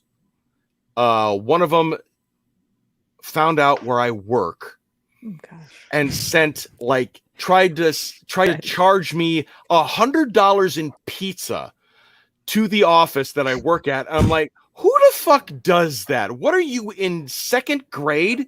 Dickless bastard. And then the second one actually was able to send an email to my boss, my manager, and saying, I don't want anything to happen, but okay, well, that negates that whole shit. Here's a guy, here's a post this guy made even before he was working for you. Let's try to get him fired. And that's when I found out about the whole my company policy doesn't have a social media stipulation. But yeah, it's my mental health is like a roller coaster, and I've come to the terms where it's always going to be like that. I will have high days, I will have low days. When they're high, enjoy them. When they're low, push through them. It's difficult as all fuck because all I want to do is just curl up in bed and go to sleep forever. Unfortunately, my wife hides all of her medication. Thank God for that. My wife's got all these, and it's my wife suffers from anxiety disorder, where she will take the smallest of anthills and blow it into a full-blown Mount Everest. But she's got a lot of health issues with allergies and some other different things that are going on, and those are completely out of I have no idea where in the house they are. I mean, I could, if I really wanted to hunt them down, but it's never gotten that bad. I think the worst it's ever gotten, I've locked myself in the bathroom, turned on the shower, fully clothed, and just, I mean, it's easy to go in the shower and bawl your eyes out because it just washes away. But then you walk out and you're sopping wet, and you have to explain why are you in your clothes and you're wet, and it's a tough explanation. But yeah, that's but I mean, to this day, I know I'm going to have good days. I know I'm going to have bad days. And I have the things I keep in the back of my head. I want to live to see my son get married. I want to live to walk my daughter down the aisle. I want to see my grandkids. It's things like those things that you don't know are going to necessarily happen 100%, because I mean, for all I know, my son could be gay, and maybe they could adopt, maybe, I don't know. Same thing with my daughter. I don't know where their life is going to take them, but those ideas in my head, they keep on pushing me day after day after day. Is those things I want to see. I want to see this. I want to see that. I want to be a great grandfather. There's certain aspects in and I'll tell you guys after the cameras are off. There's one thing that I can't reveal to publicly, but I want to share with you guys. When you show us your dick, that's ridiculous. No, Jesus fucking Christ, that's no, not okay. No. If I would have done that already, this just got interesting. Hey, that's a different kind of show. To see 4 dicks. No, but no. I know they all want to see it, but I have to know. I've gotten in fuck trouble. Porn, already. give me that. I've gotten in trouble, and I have yet to feather my pubes today. So back off. Get on it, man. Trim. Come on. I got the Farrah faucet going on downstairs. So no, but no, it's friends like you guys, and I know I have like North Omaha Cat Lady, Goddess Mia,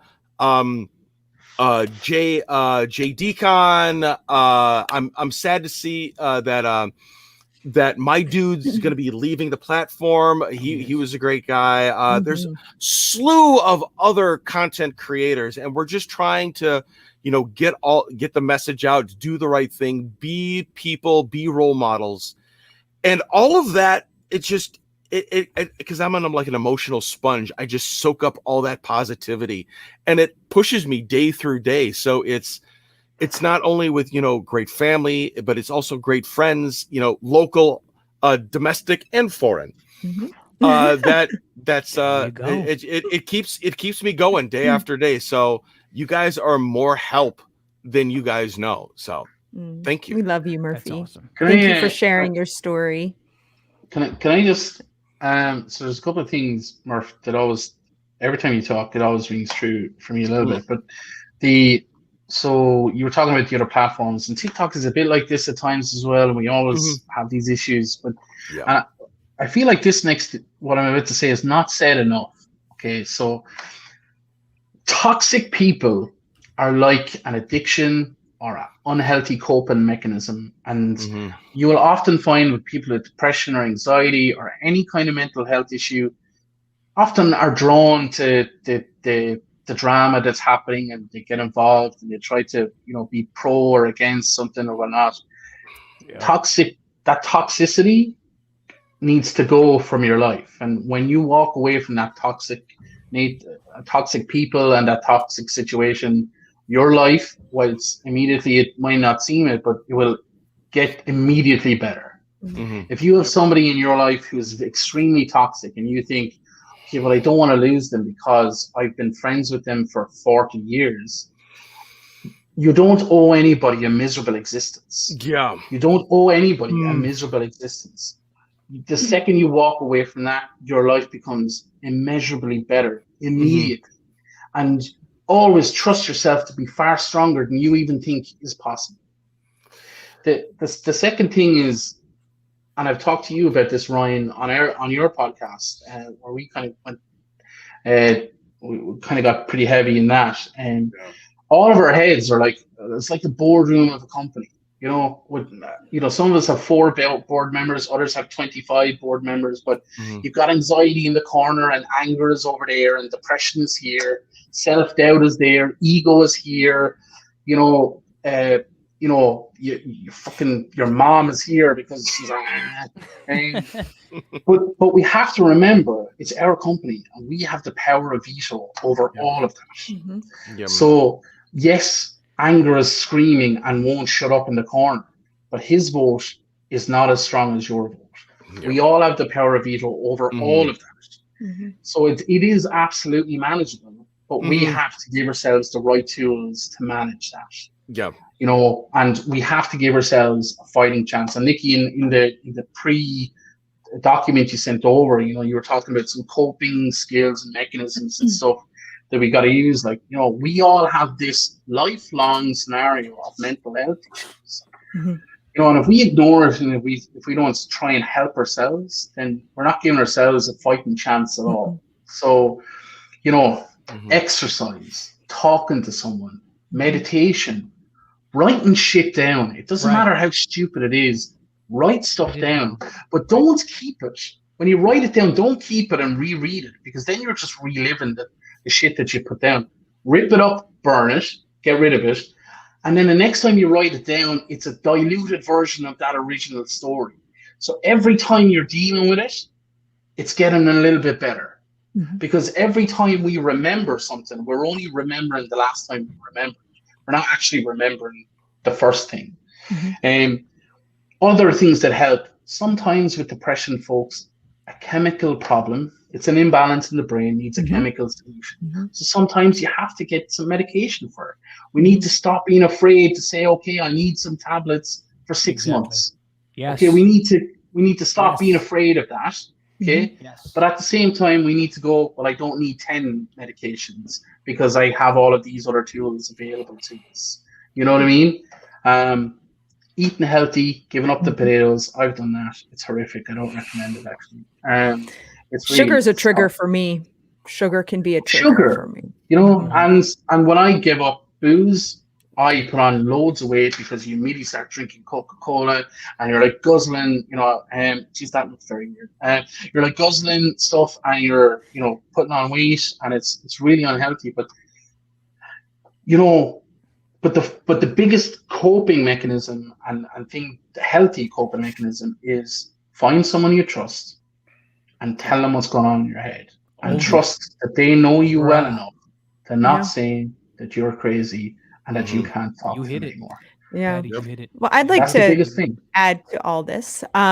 So you guys know me, some of my videos, I'm like, you know, slinging back some wine here and there and my earlier videos. Well, ever since I was, you know, 30 or whatever and dealing with anxiety and stuff, I started, I think, self-medicating with alcohol. And it was more so like wine, I guess. That was kind of my choice there. It was like my beverage of choice, if you will. And it just, you know, I had my kids, didn't drink all through that. And then it just got kind of worse with age. You know, it became so ingrained in my life. And when I was happy, I would drink. When I was sad, I would drink. When I was angry, I would drink. When I hang out with my friends, I would drink. It was like everything, it just became part of my life. It became part of my existence. And then the pandemic hit. And it got exponentially worse. And there were times where I tried to quit. I'm like, I got to take a week off, man. Like, I am going to kill myself. Like, I would drink like a bottle and a half of wine, sometimes two every night. And that's a lot. I'm not a big person. And, but it took more it took more because my tolerance would grow. And I realized, I'm like, holy shit, like I can't even stop for a day. 3 o'clock would roll around. I'm like, is it time to drink yet? And I thought to myself, I need help. And this was, I'm 54. It's not very long, but I'm 54 days sober. I haven't had a drink. You guys didn't know about that. Paddy and Ryan, you knew, no one else did. Thank you. It was really difficult, and it still is, because the mental connection and the mental addiction I have to alcohol is so very great, and I did it for so long. But I'm seeing things now differently, and it's like I feel like it's a new beginning. Like I've kind of gone over that hump, and my attitude is so much better. My anxiety is so much better. Nice. I have so much more energy. So I just, you guys, I'm so proud of you. You guys helped me, come to this realization, have the strength to get through it. And Paddy, thank you for, talking with me and sharing your wisdom, on the phone when I first stopped, because I reached out to you about it. But, and my family gives me strength, and you all give me strength. So I love you. Thank you. We love That's you all too. I wanted to say. And Nikki, you're 54 days, counting is sometimes it's a pain in the arse, but I have 3.5 years. But the more important thing is you and I are as sober as each other today, and that's all that matters. Do you know what I mean? So just today, that's all that matters. Yep. And if anything, like every single person said here at one point, this too shall pass. Now it might pass like a fucking kidney stone, but it will pass. And every single one of us here in the chat and beyond are strong enough to get through that kidney stone. Exactly. Yep. Exactly. So before we had a couple of things. So Karen asked, how does my dog help with my PTSD and anxiety? I don't have PTSD per se. I'm bipolar. So that part of it's different. But Luna was my emotional support animal. And she can really tell when I'm having a bad day. Like if you ask my wife, she would tell you that Luna can tell when I'm having a bad day, because she'll stay really close to me. Like she'll almost stay under my feet, the whole day, because she can just tell like that I need her close. It's weird, but it's awesome at the same time. It's amazing how they can pick up on that. And then somebody said this one, and I'm so glad you said this, because I'm dealing with this as we speak. So you said, what if there's no one you can trust that you can talk to? Now, me getting into politics, I've tried to find 2 new counselors since I've moved into Arizona. Problem is that they've both ended up being Trump supporter Republicans. And here's somebody that I'm supposed to be telling my deep, dark secrets to, everything that I'm struggling with, and I'm getting into politics here. So I literally stopped going because I can't trust them. Yeah. Like, I don't trust them. I don't trust them to, abide by their morals, because they don't fucking have any. If you're supporting Trump and the Republican Party at this point, I can't depend on your morals to protect my information when I go to run. And when I reached out to the original counselor, the original shrink I had, that was the original person that figured out I was bipolar. I reached out to her and I said, look, I definitely need somebody to talk to, but I can't, like, I've tried to find people and I'm struggling. Do you know anybody? And she talked to me, and and she was kind of like, yeah, but you'll be okay. And then I started, like, every time she would try to say something, I'm like, yeah, but this is what I'm worried about. And she literally, at the end of it, she was like, okay, I'm going to help you figure this out, because now I see what you're saying. And so not everybody has somebody to talk to. And sometimes when you're somebody like me, you have to be really smart about who you decide to trust, because if I've learned anything in the last few years, it's that I can't depend on anybody. I can't depend on public responsibility. I can't depend on a doctor to upstand, to hold their oath, the Hippocratic oath. I can't depend on a shrink to not tell my deep, dark secrets to somebody who's going to turn around and tell it to somebody else. So I have to be so much more strict with where I go to get my help. And that in and of itself is a problem, so I wish I had a better solution for Paddy. May have a better solution for you than I do, but all I can say is that's what I'm dealing with. I'm at a point where I feel like I can't trust anybody with like anything that matters. And the only person that right now I trust with that stuff is my wife, Jen. There you go. And that sucks because I'm putting so much on her. Oh, yeah. Like, it's almost not fair to her, but she understands too that the trust factor for me and certain information getting out that I don't necessarily want to have to answer for, that's part of the problem. Never realized. And you're right. Like, there's no easy. So similar.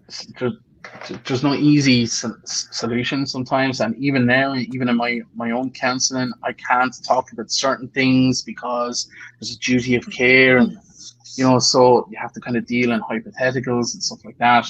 Yeah. What I would say is that we're in an age now where information has never been more readily available. So if you're even just humming and hawing about getting help and something like that, I can promise you, first of all, there's always a podcast. Okay, there's always a podcast where you can listen to people who are going through what you've currently gone through, and you can listen to them talk about it for an hour. And at the end of the hour, the worst case scenario is there's 3 of you feeling the way you're feeling. Yeah. Instead of just you.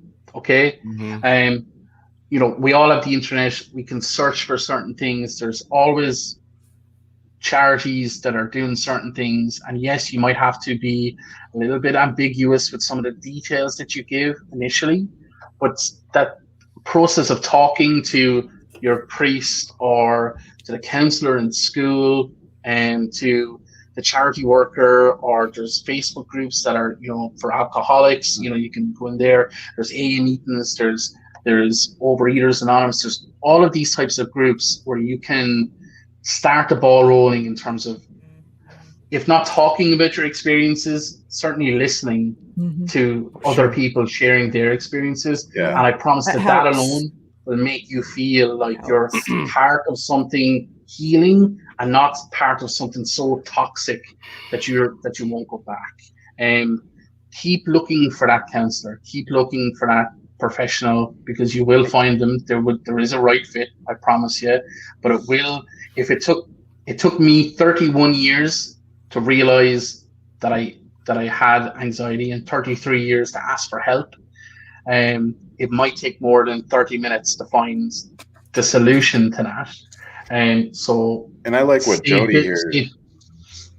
I like what Jody here said. Remember that a therapist works for you, so don't settle. If you see someone and they don't have your best interest at heart, keep looking. So, Mm-hmm. Don't feel like you're stuck with that therapist. Yeah. That's right. And Exactly. somebody's, what is this? This is another good point. And this is why universal healthcare, especially here in the United States, is so important. Listening is a little different than talking to someone, and not everyone has money for a counselor. And that access to mental health care is a huge part of the problem. I don't want to be a Debbie Downer, but I mean, I was watching the comments, and there was a couple negative comments. I blocked them. And I appreciate that, but I still think that needs to be addressed as why there is such a stigma behind mental health is when you have jackasses like this making comments out of their ass. Right. It's one of them is just like, why did we have to make this political? Just like a radical perverted leftish, Trump dildos, you need help. I mean, how is that helping anybody? I think you all read need that. to be a doctor. I was I like, didn't see that. What I mean, I saw it. I mean, how is that? It says more about them than it does about us that are willing to talk about it, because it's, I mean, what we're doing is in a positive light. Right. And it's, I mean, that's part of what I'm trying to do whenever I make mental health videos, is trying to get rid of that negative stigma that you're never supposed to talk about it. You're supposed to sweep it under the carpet. It's something that you just keep to yourself and you can't talk about. And it's a very difficult stigma to overcome when you have people making comments like this, because they just don't understand, or they've never experienced stuff like this. Or maybe they do experience this. They're just Murphy, that's the thing. They're just too scared to admit that. And you, Murph, myself, like, the way we kind of put on these characters, and like we put on a mask to go, okay, hi everybody, whatever. So that's their mask. So that's their mask. And our mask, when we put on these characters, is to protect. We could be having a shitty day. We might be like, oh, fucking. We're acting. And we're like, roll camera. Hi everyone, this is Ryan Rance, and I'm actually really attractive, even though I'm really ugly. And so,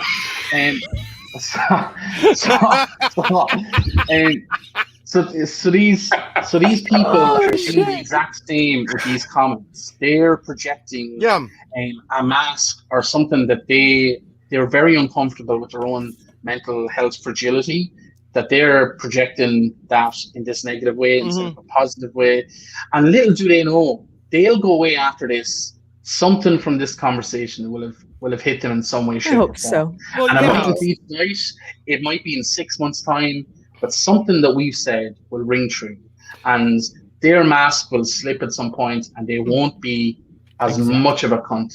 I always see bullying as kind of like a temporary fix. It's like getting your hit. They're hurting. You got the drink, you got that smoke, you got, just that little hit that'll just keep on going, because deep down inside you're absolutely miserable. What I think we're doing, and a lot of others, is that we're doing something that'll keep sustaining us for a much longer time. Because I mean, you can, I mean, there's the old additive, the only thing that cures a bad mood is when you spread it. That only lasts so long, and then you become, well, that didn't last long enough, and now you got to do it more, and you got to do it more, and you got to do it more, and it only lasts that little bit because you're just so miserable. The only way that you can make yourself happy is by making other people miserable. When if you take your misery or your pain or your sorrow or your depression or whatever you're suffering, and you turn it around into a positive light, I think the best example is probably that I can think of Vincent van Gogh. He was so tormented by his own demons, and then he just put it onto canvas in this luxurious color.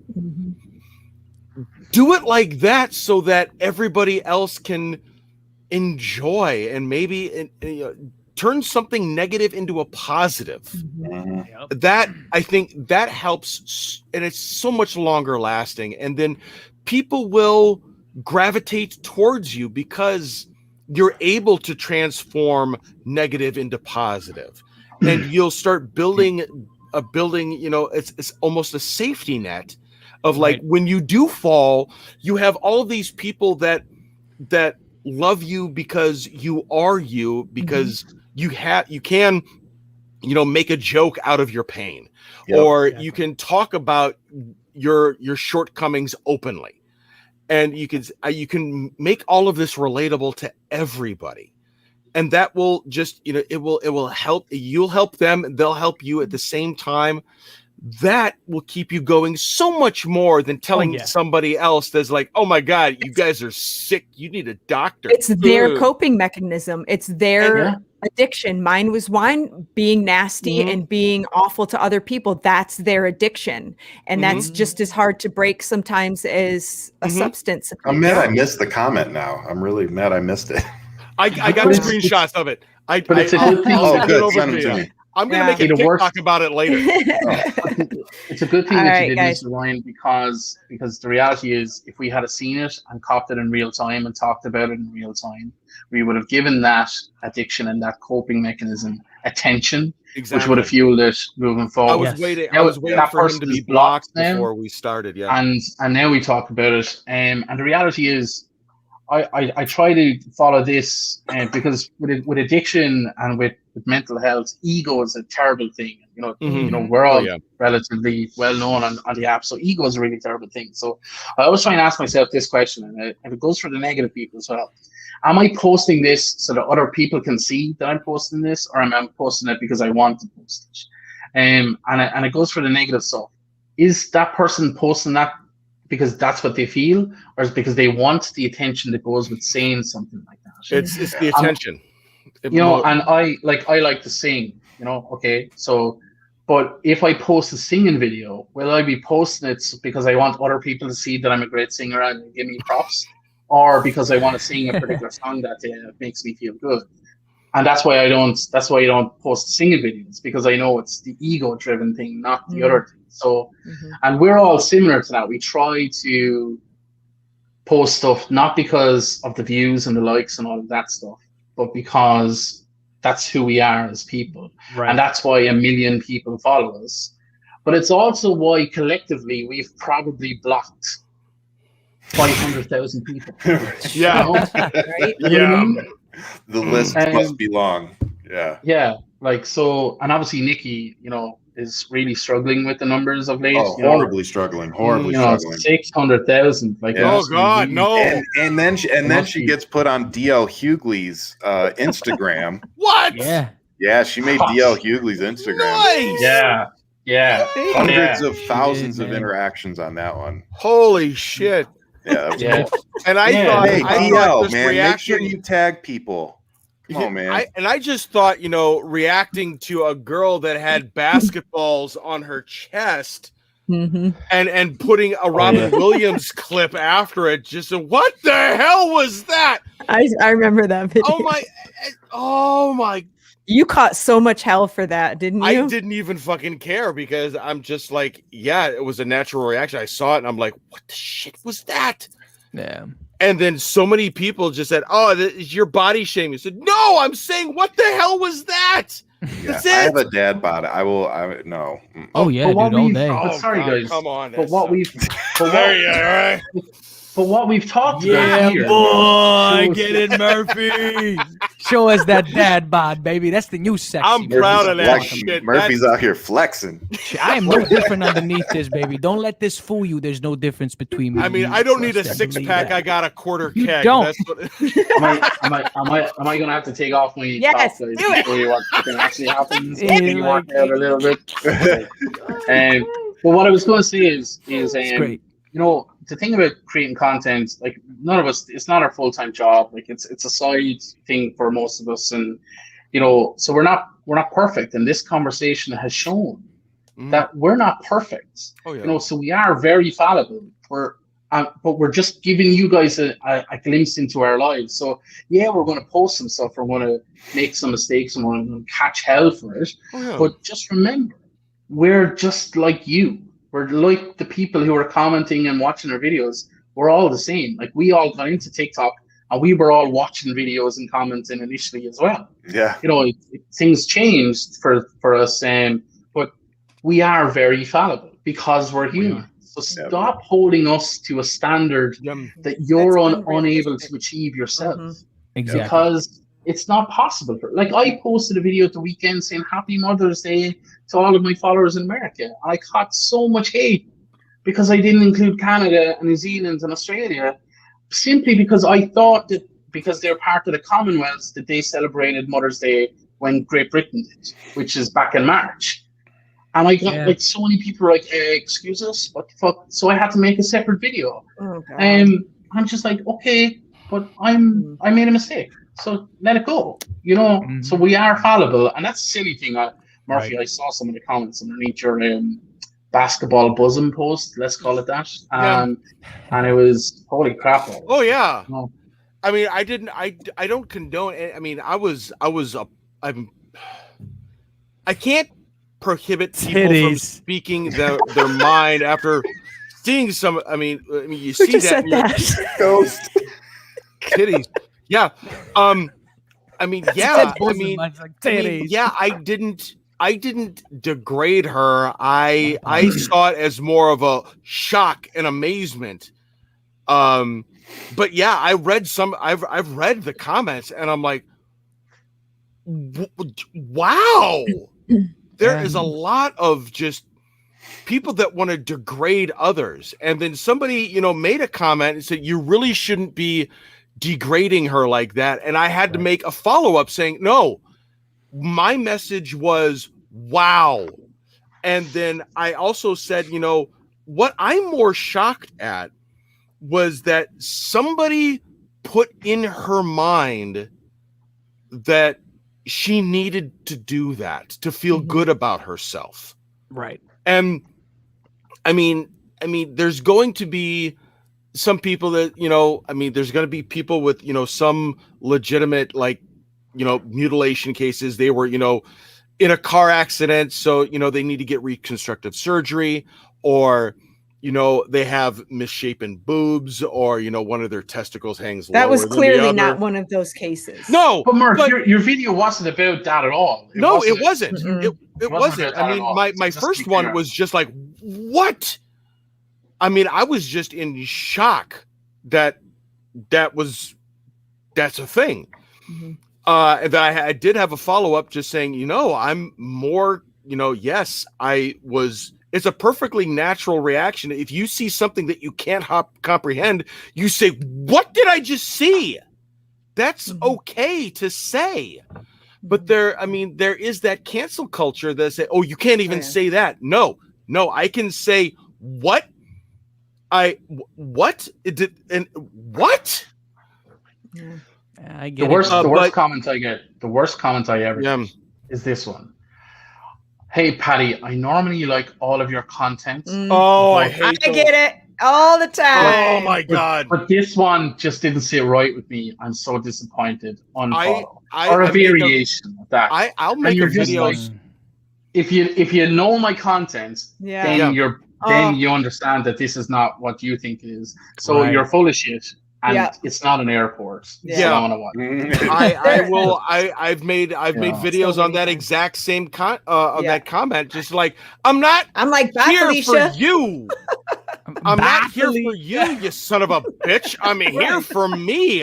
Why don't you go suck a fuck and then just go away? I don't understand why people need that's necessary. You should. Because it's not helping anybody. It's really not.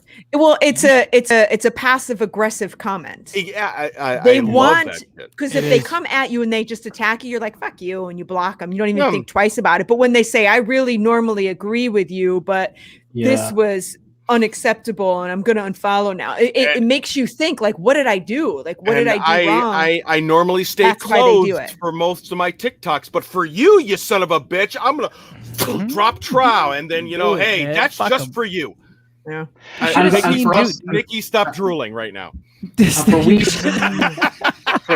For us as people we're sensitive people. For us as sensitive people, when we think that somebody else thinks the worst of us, that's so tough to even. When we think that that person thinks I'm a bad person because of that, I'm not a bad person at all, and then you kick into that.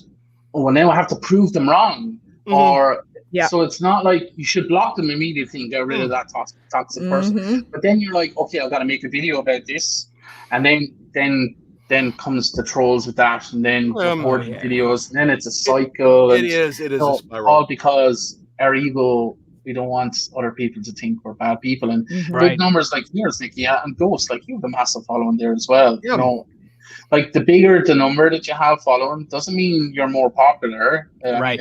It does in this instance, but it just means you're a bigger target. Like Nikki, I see hundreds and thousands of videos of stitches with your content, of people who don't actually make content. They just take bits of yours. Talking about me? Text boxes and stuff like that. And I'm like, Jesus, that's a lot.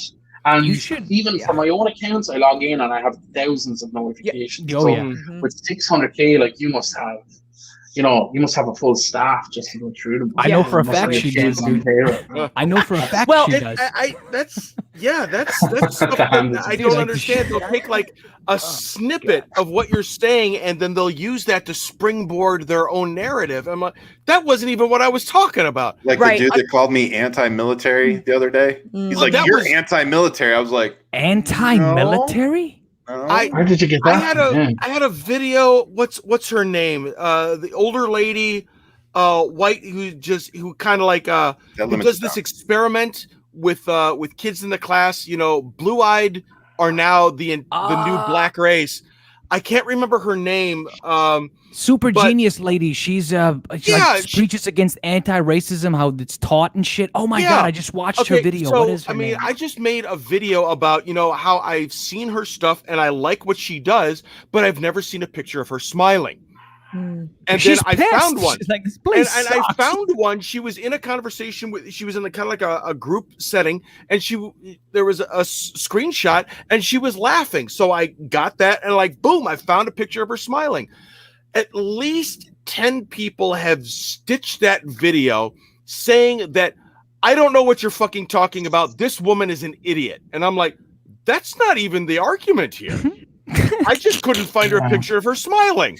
What the fuck are you going on about with this shit? So it's the mindset of some of these people. They want to bark just so they can be heard. Almost. Dude, you should have seen the comment section. I won't be long, I promise you. You should have seen the comment section when I said all feminine products should be free. Fucking free. Oh, and you guys old white men from Mississippi. You should have heard their fucking. They're all the ones that come after me. Comments, dude. Those fuckers. I was like, I'm not reading through all these. Why are you so mad? Jane Elliott, that's the name. Thank you. Thank you. Jane Elliott is yes. Yeah. Dude. All right. So we're gonna end it on this last question, and then we're gonna close the show. No, we're not. Yes, we are. You're not in charge. Shut up. Man.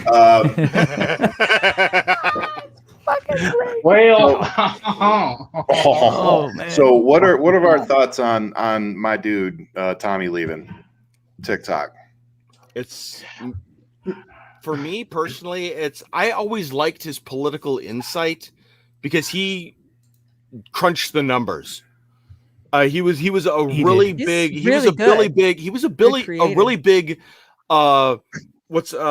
lift loader when it came to the election. I think Paddy, you said some of this too. Don't worry. What we're seeing is a red mirage. Mm-hmm. And then he was crunching the numbers, and Paddy's, don't worry. Yeah. Just breathe. Deep breaths. Just deep breaths. And then deep breaths. it was honestly, it was Paddy and Tommy that kept me going through most of the election, because I remember going to sleep just like, and then waking up, and then, oh my God, Biden had Georgia. Thank God. Yeah. So I'm upset, but what's his name? Oh God, black guy. He's got the pink beard now. Oh, yeah, Loki. Loki's. Yes. He did say something that I agree with, though, that because Tommy is white, he has the luxury of leaving the platform. Correct. And doesn't have to deal with racism anymore. He doesn't have to worry about being attacked anymore. Whereas Lokius, he's got to deal with it on a regular basis, which is why he doesn't say white allies. He says, oh my God, I'm going to slaughter it. White accomplices. Thank you. The white accomplices. Thank you. Yes. Yeah, him and I talk all the time. Okay, good. Yeah. I mean, yes, he didn't say anything bad about Tommy per se as a person, but he did say, hey, you know, we deal with this all the time. Stick around, fuck around and find out. It's, you know, you got to stick it with the long haul. You just can't say, well, it's too tough for me. I'm going to go back where it's safe. No. Deal with the abuse, and you'll be a stronger person on the other side. Yep. But I think with Tommy, I think after and I talked to Tommy quite a bit as well.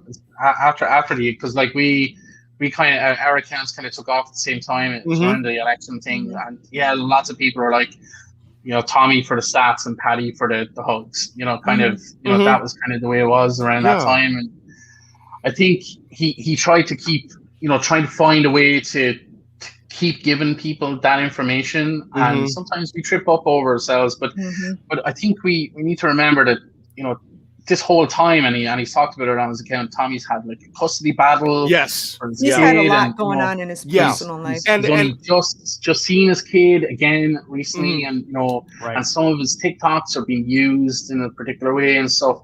So there's, you know, what we put out into the TikTok world is always only just a small percentage of what it is. So if all of that stuff was on his page is what he's shown us, can you imagine the other stuff that was going on? And you know, there was lots of bereavements, and COVID hit his family hard as well. And you know, so I understand, you know, social justice and the need to have as many in the fight as possible. But I don't think Tommy is gone for good. He's just going to push a different platform. He's still going to be doing the OK Hi podcast. He'll be back, but I think right now, for his family, for his kid, and you can see he shared a picture of his kid on Instagram. Oh my God, the cutest picture ever saw in his entire life. Maybe he has mental problem or mental issues where he has like anxiety and depression. I get it. I would understand. It's. I mean, with something like this, I mean, it's very indicative. I mean, it's when you're looking at a story, there's always three sides. There's his side, there's somebody else's side, and then there's the truth. And I think we're getting Paddy's 100% right. We're only getting bits and pieces of what's really going on. But I mean, from where I'm coming from, I can understand where both sides are coming from in this. Right. And I've seen a lot of Tommy's custody videos, and if that's the reason, 100%, I get that. If he's just leaving because because he can, then come on, but we don't know. And which is exactly why I'm not going to judge him at all. I'm just understanding both sides of the argument so far. It can be draining, man. TikTok can be really draining. It can be draining as hell and mentally draining, but it can be rewarding. Like a friend of mine just messaged me. I was on an ad with Robert Reich. I had no clue. Really? He said, hey, you were on a Facebook ad, your TikTok video. I'm like, what the fuck? And no one even told me in TikTok, because if I find out, let me find out, you motherfuckers. I don't care if I'm on your platform. This bullshit. It's about balance, guys, isn't it? It's about balance. So it can be really tough. It can be really rewarding. It's about finding that balance. And do you know what? Sometimes, and I know, Nikki, you've taken a break before. I've had some forced breaks put upon me. And do you know what? After a few days, it's quite cathartic. It's quite good, and it's quite nice to focus on some other things. But we always come back anyway. You know, we always come back and we get back into it. So, yeah. And you know what? Sometimes if we need to take a week or two off, there's plenty of people there who are well capable of You have making the to. content that we make, Mhm. and they don't yet. So maybe sometimes in a vacuum, these people step up. And Mhm. Ghost, you were talking at the top of the show about the next generation. I see some of these 20-year-olds who have far more knowledge about stuff than I ever will. And so I see that stuff, and it gives me hope. And so, maybe millennials and Gen X and Gen Z just need to combine forces and fucking Yep. Yes, sir. Let's do it. I like it. And on that, we're going to end the show. I like that. Let's join forces. Let's fix all this, because clearly the five of us are tired. So with that being said, you've seen our names on the bottom scrolling for the last 2 hours. So please go follow us on YouTube and any of our platforms. You guys were so great. Thank you for sharing your stories with us. And even just in our comments. Shit, sorry, Ryan. And Donald Trump's a cunt. Yeah, Yes, he is. Yep. That's the new song. Will be released on the website next Friday. But seriously, guys, thank you so much for coming. We love you. And Paddy, particularly to you, I know you stay up late to do these shows with us, so we love you to death. We love you guys. And it's good. Get a couple of extra hours in a day. That's 2 more wanks than I usually get. So happy days. Yes. And on that note, I'll leave you as I always do with much love. Keep fighting, and we'll see you guys next week.